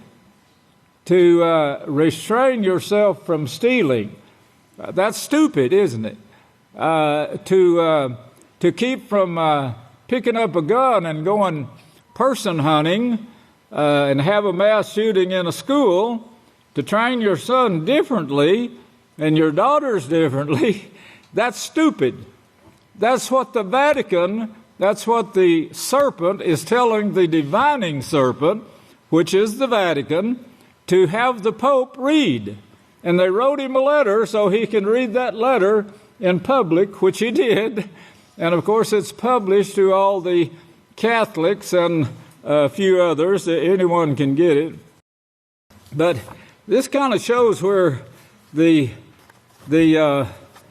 Vatican is leading, and how how stupid they are for not considering what they just put out. The letter, I still want to get to it, but it's going to be a week or two.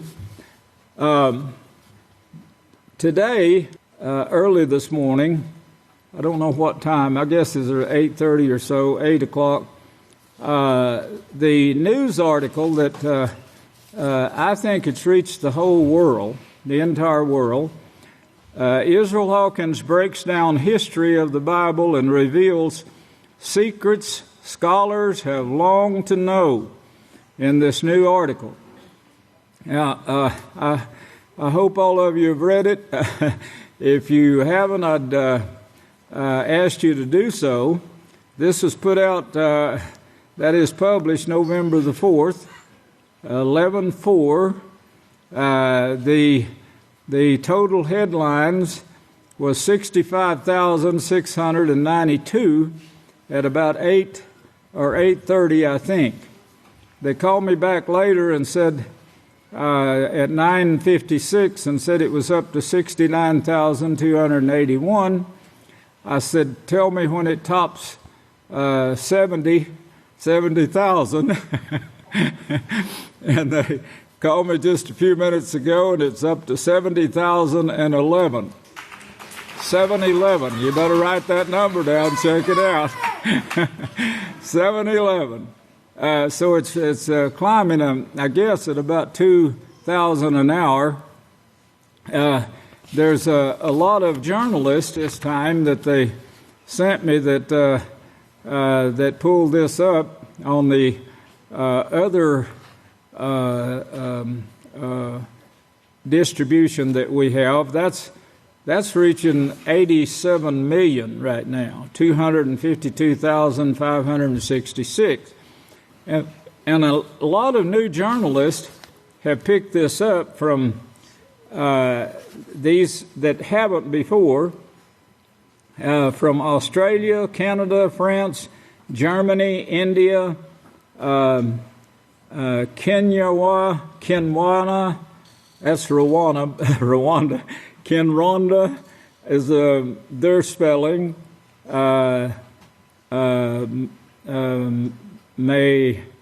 Myanmar, that's near Thailand. But as you can see, it's getting out to the world. Now, whether they read it or not, or whether they repent after they do read it, that's depends totally on Yahweh. We do know that there's a few in the quartet that's reading it, and because the Scriptures show it. The Scriptures show the secrets of the of the Catholic Church, and they know that we're revealing those secrets right now from the Scriptures, and they're highly upset. They're like a bulldog on a chain wanting to get at a cat or chicken or bird. But they can only go as far as the chain lets them go. The climate change, and this is being used, if you study the numbers that came with the meeting, it's being used as a means to get something else done. The climate change is worthless. They know it. That is their operation, that they say they're going to change this, cool the earth down. They're not even going to pay any attention to it. And Yahweh shows that in this number. It's going to be discarded. It's not even going to be considered. But they're going to use this for the Vatican to start maneuvering the nations into this 1 hour nuclear war that they're going to have. Now you might keep this in mind. The Pope said last Christmas, he said this will probably be our last Christmas. So keep that in mind. They got it planned down to the last straw. And of course, when they get everything just right, to where they know that they or think that they have it under control, where they'll be saved, where only they will be saved, the Catholics, I mean. And this is what Malachi Martin brought out in his book, that they hope that only the Catholics will be left. And, of course, the United States is striving to make sure the Christians are left alive. Russia is striving to make sure that their country is left alive. And he mentioned, Malachi Martin also mentioned China and a few more nations that was going to become troublesome. But you see, if you watch the news, you'll see they're like the waves of the sea, as Yahshua said. They're here one direction and then change and go another direction. And that's the way they are in these agreements that they make. And right away, they're wanting to change some of the laws that they got in this first signing. And they're saying, this is what we're going to do. We're going to start presenting new stuff to you. And that's what's going on. Yesterday, they had the meeting and in commemoration. And then this week, I believe it's on the 7th, that they go back together again. So far, 96 countries, accounting for just over 2/3 of the world's greenhouse gas emissions, 2/3 of the countries. So you can see there's a 1/3 gap there that is not going along with it. These that have signed up, they have a bunch of questions that they can't get answered, and probably won't, because they will be very evasive. The Catholic Church, the divining serpent, is always very evasive. They have to keep it so to keep their name covered. They've gone to extremes to keep you from knowing that they're following the way of Cain, that they were the elders that persecuted the prophets, that they're the Pharisees, Sadducees, Essenes, and Herodians that killed, that murdered Yahshua, Messiah, the whole nation. And of course, they destroyed Jerusalem, removed the temple, all of its artifacts in 70 AY, and took it to Rome, where they set up beyond Babylon. And there's where they're making their decisions and ruling the world, as Revelation 17 and 18 show, ruling all nations, leader of the kings of the earth. The same thing now, remember, that was prophesied to you in Genesis 49:10. Yada, Yahweh would keep the ruling staff up until the time that Yahweh makes the enemies of the high priest Yahshua his footstool. And you see that in Revelations 19. So far, 96 countries, according to just over 2/3 of the world's greenhouse gas emissions, have formally joined the accord, which seeks to limit global warming to 2 degrees Celsius, 3.6 Fahrenheit. The scientists praised the speed at which the agreement, signed by over 190 parties last December in Paris, has come into force. And the force is what you're going to start seeing. Force, Yahshua said, won't be in the kingdom. And he went to extremes to make you understand that. Yahweh has never forced anything. He didn't even force his sons. He gave them free reign. If you remember, he put them in the first positions, the highest positions, and in the universe, and they left it. Their job, of course, was light bringer. Satan and her sons, they were the light bringers. Well, what occurred when they didn't bring light is what you see, and when they turn from it, that's what you see in the first few years of the earth's inhabitants, which they themselves were having made a television set out of, and all went to enjoying the murders. Well, the agreement seeks to create a transparent system that will allow the public to monitor how well each country is doing in meeting its goals, in hopes that this will motivate them to transaction more quickly to clean renewable energy like wind, solar, and hydropower. The agreement also requires governments to develop climate action plans that will be periodically revised. Get that? Periodically revised. It's not, they'll add what they want to get the nations to maneuver it around to do what they want. Not that it's going to bring the Earth's temperature down. They know it won't. The Scripture shows them what is actually the cause of global warming. We brought it out in a book, The Real Cause of Global Warming, and if they would read that, and I'm sure they have, I'm sure there's people that are studying it, and they're holding it up in front of the Vatican and saying, look, I think this is right, you better check it out. Well, that's going on in this big organization.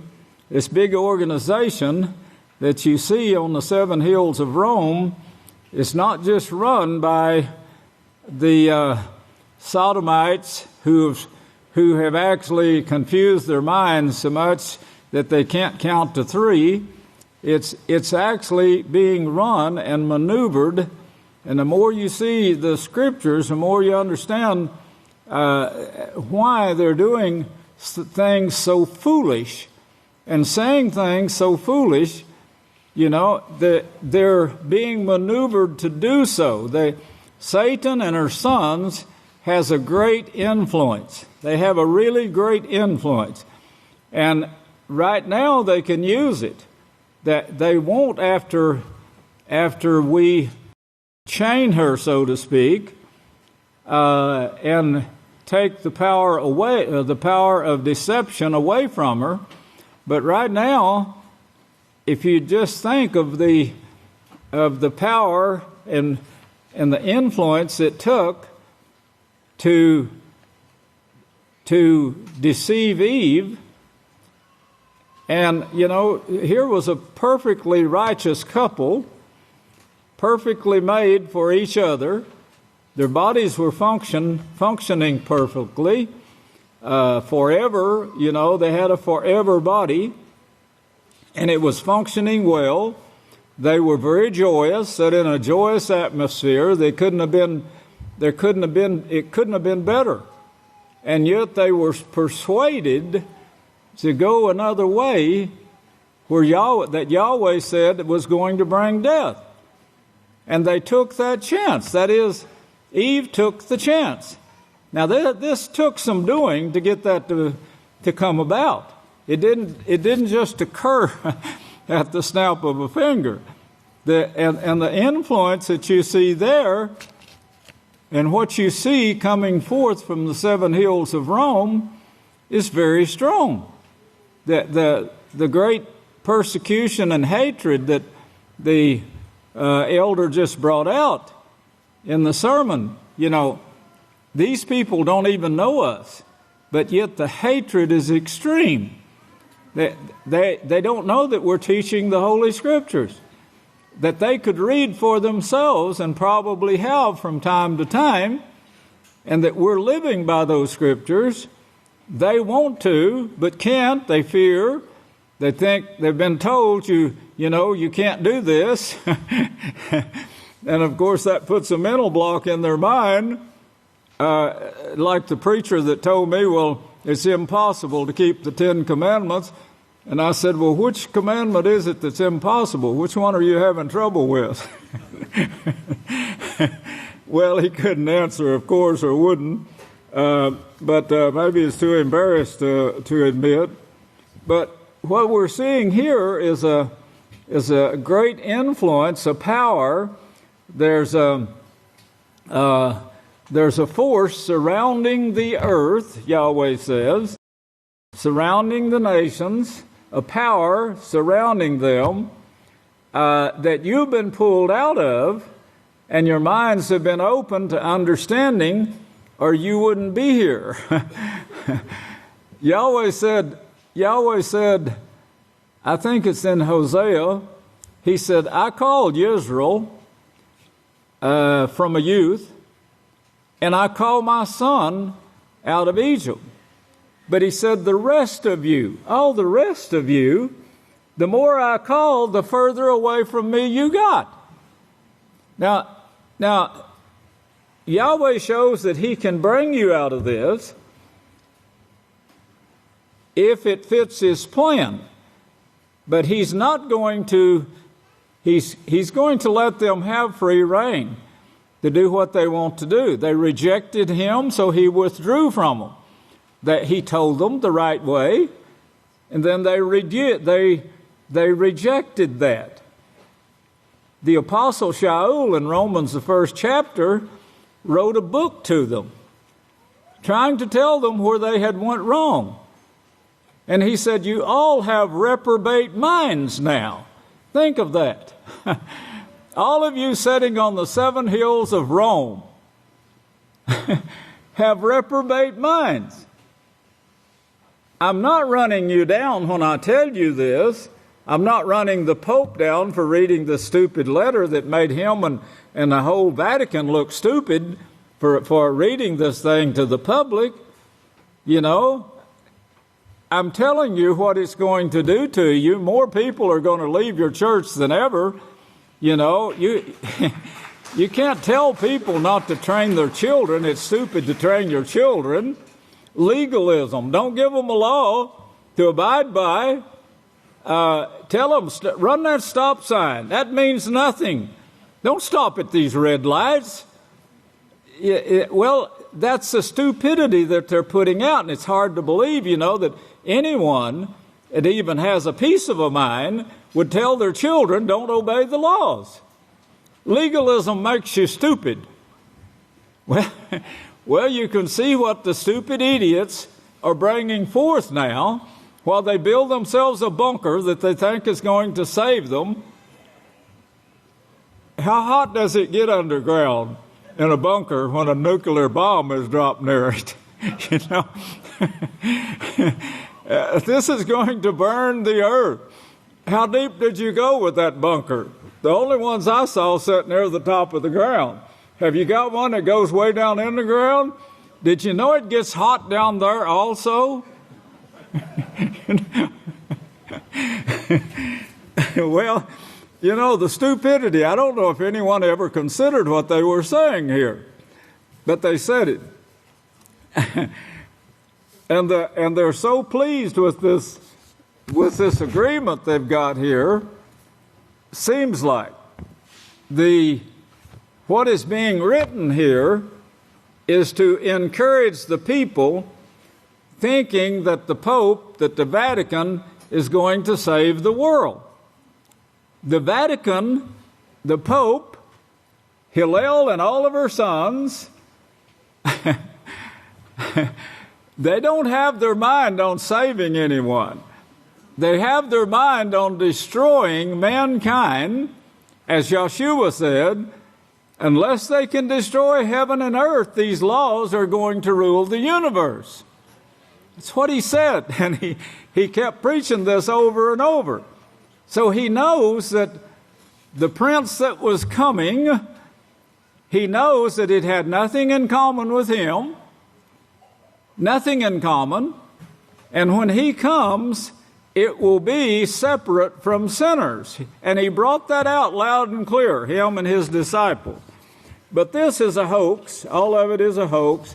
It's nothing more than Santa Claus and the rabbit laying colored eggs.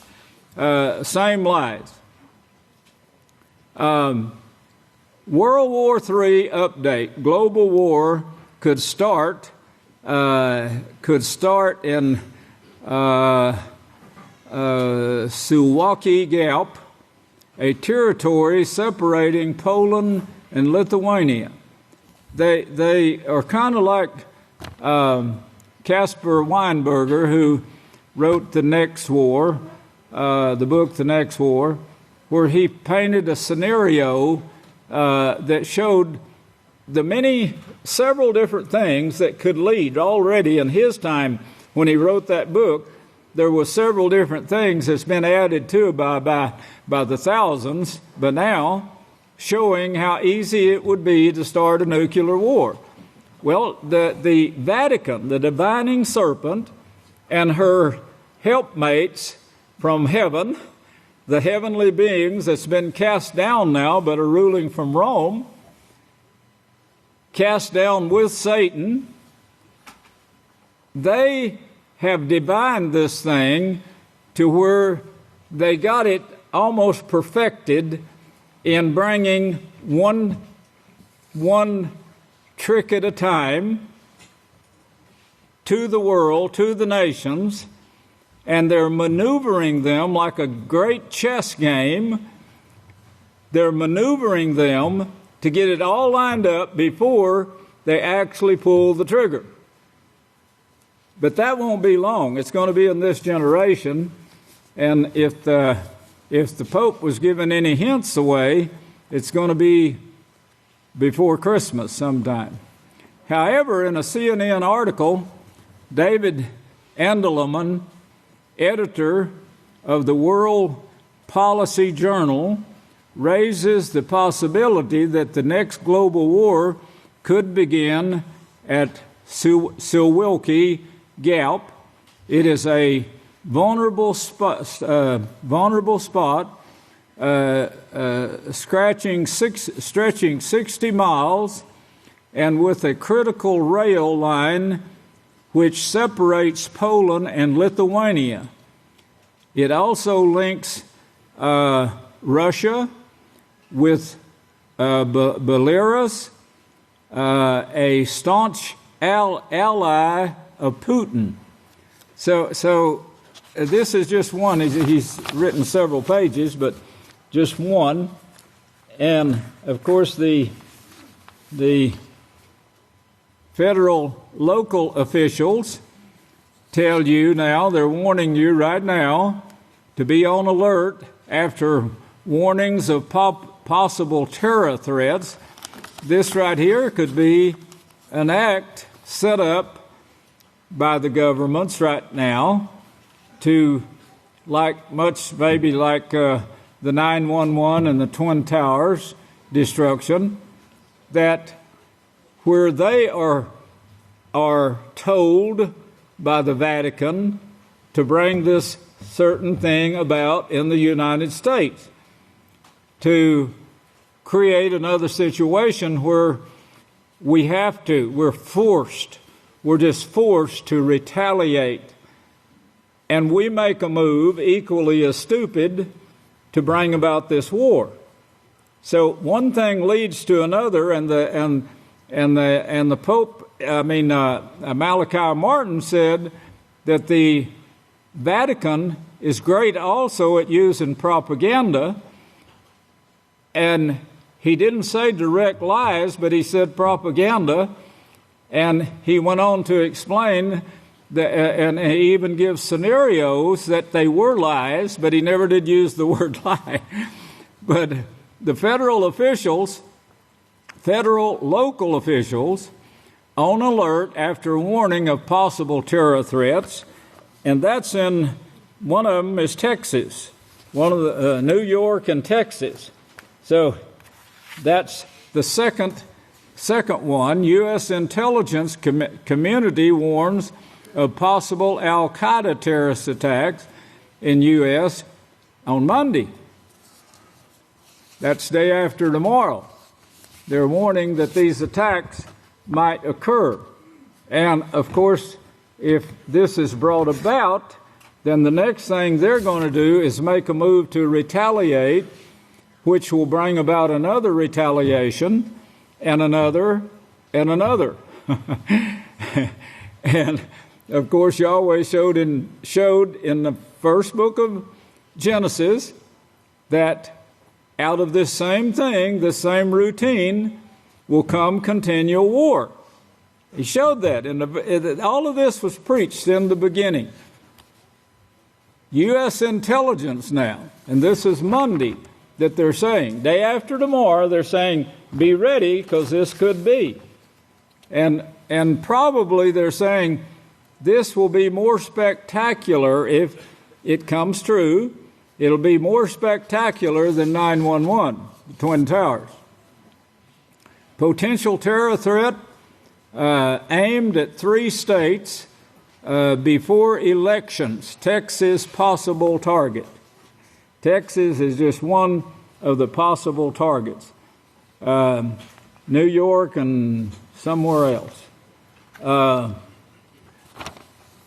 Solar flares. Now this is what some are saying is war in heaven that is taking place right now, and trying to get something through the protective barrier that Yahweh set in place in the beginning to protect you from the radiation that could kill you. If it wasn't there, it could kill you in a minute or less. Burn you.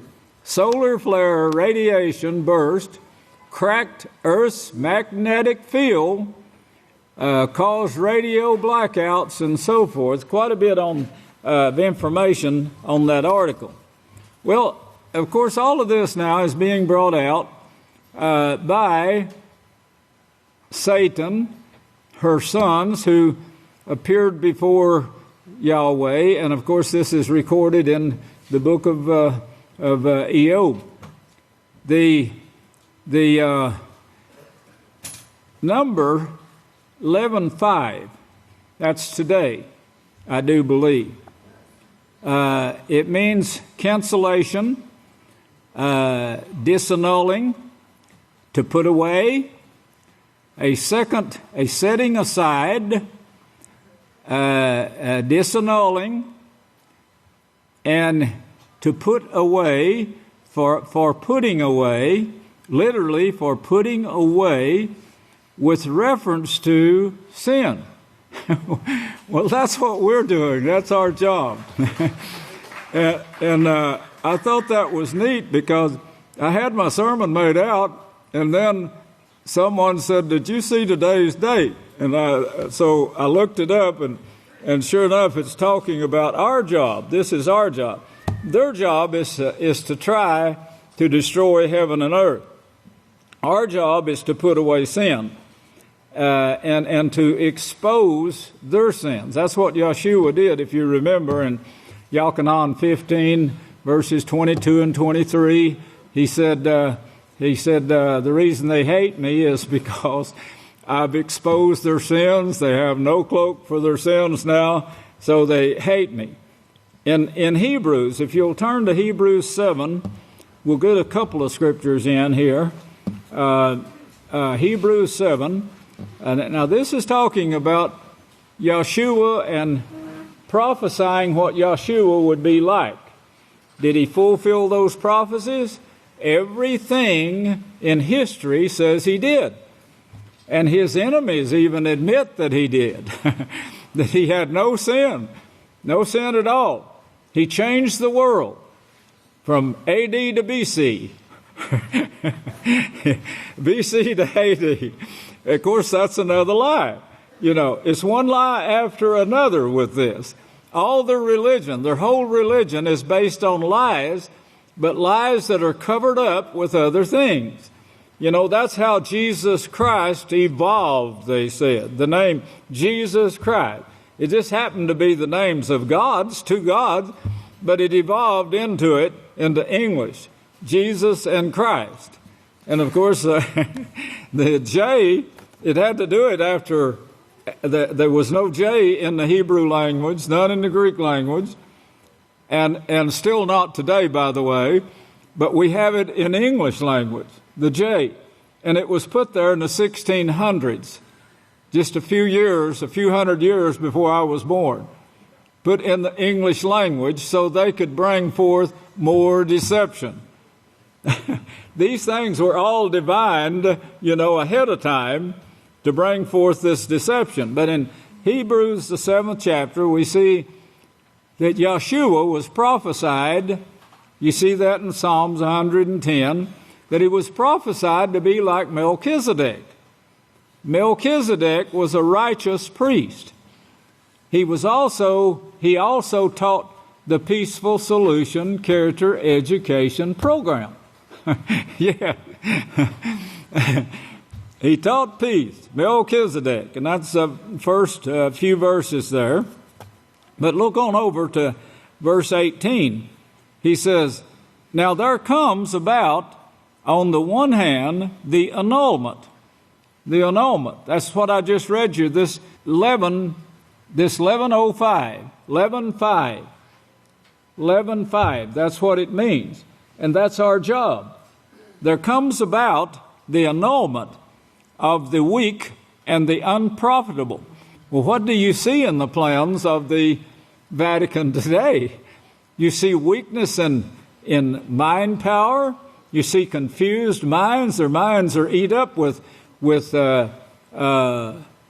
sodomites, the mites that come from sodomy. It's like a lice, or you can't see them, of course. They're microorganisms, but they enter the brain. They go through the bloodstreams and follow, as Isaiah 65 said, abominations are in their blood vessels.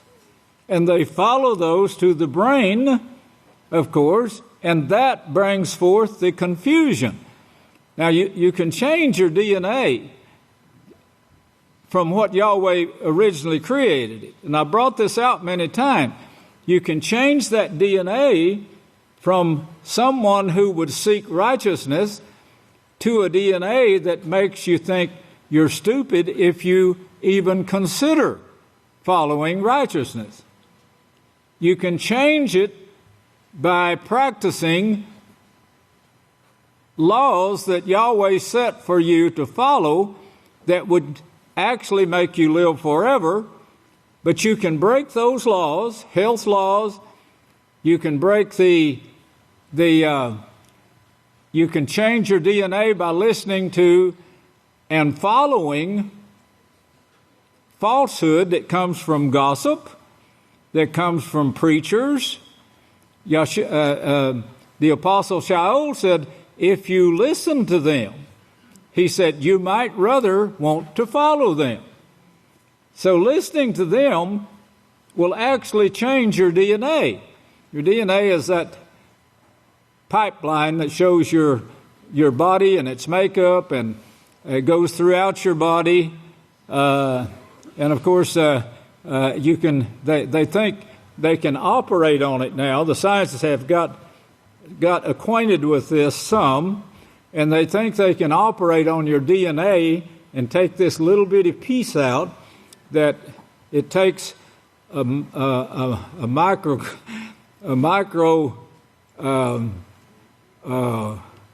glass, an electric magnifier that magnifies it like 2,000 times to see it, and they're going to take that little thing out, and they say this is going to prevent you from getting cancer.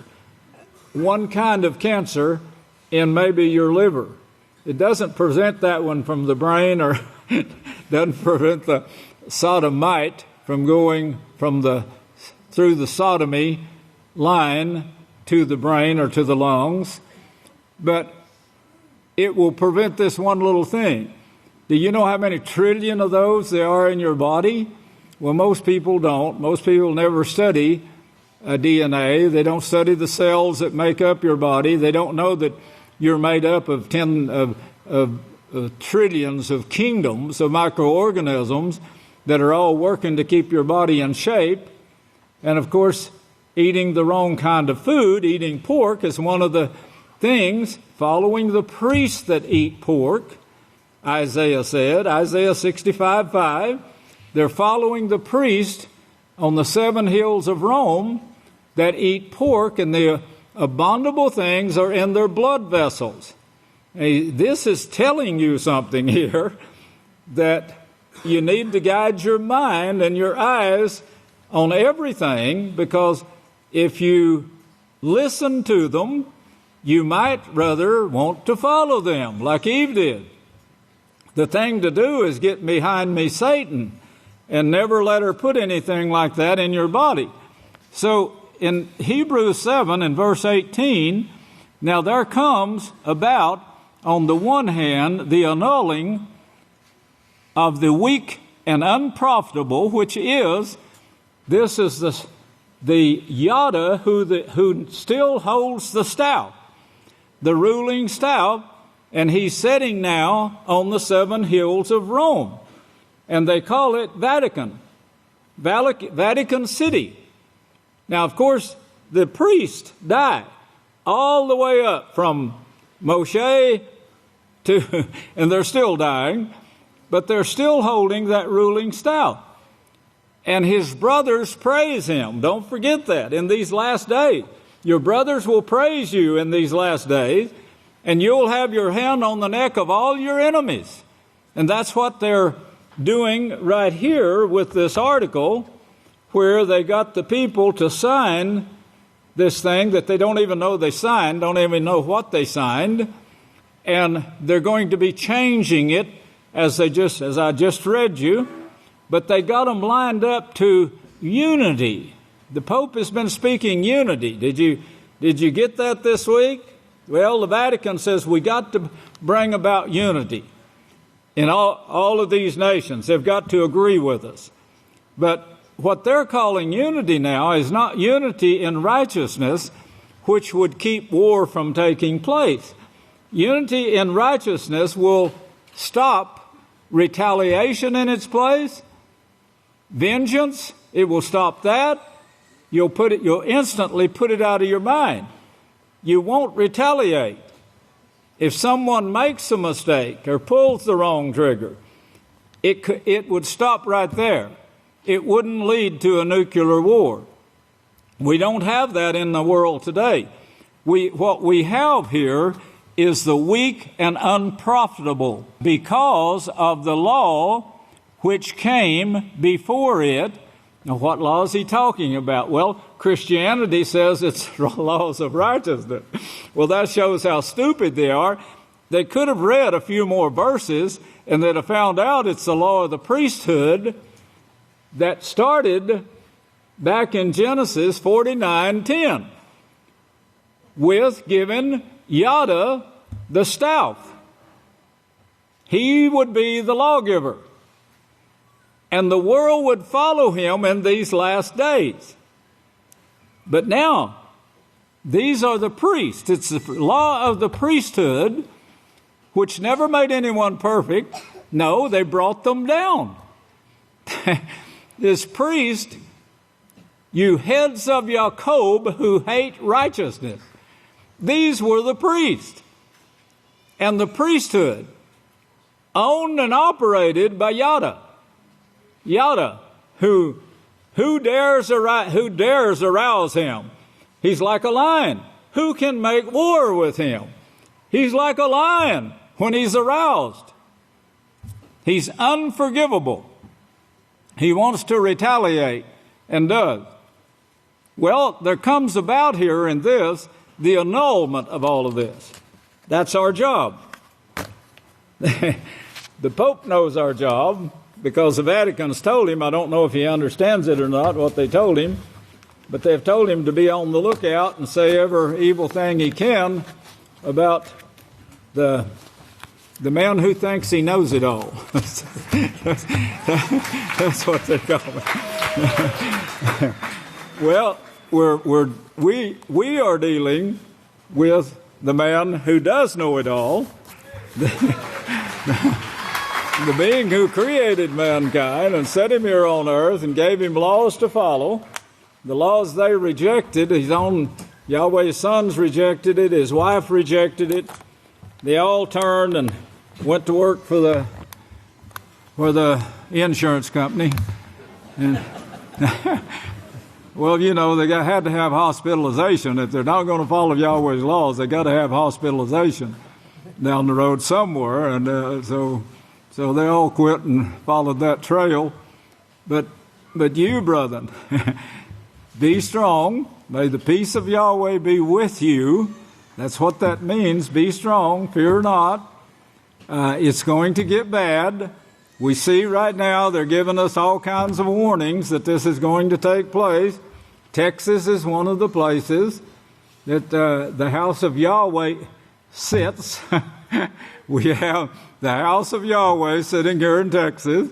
Now, will it be a nuclear bomb that they have planned to fly from Abilene and drop it by accident? It'll never hit the ground. It'll never touch the house of Yahweh, even if they do.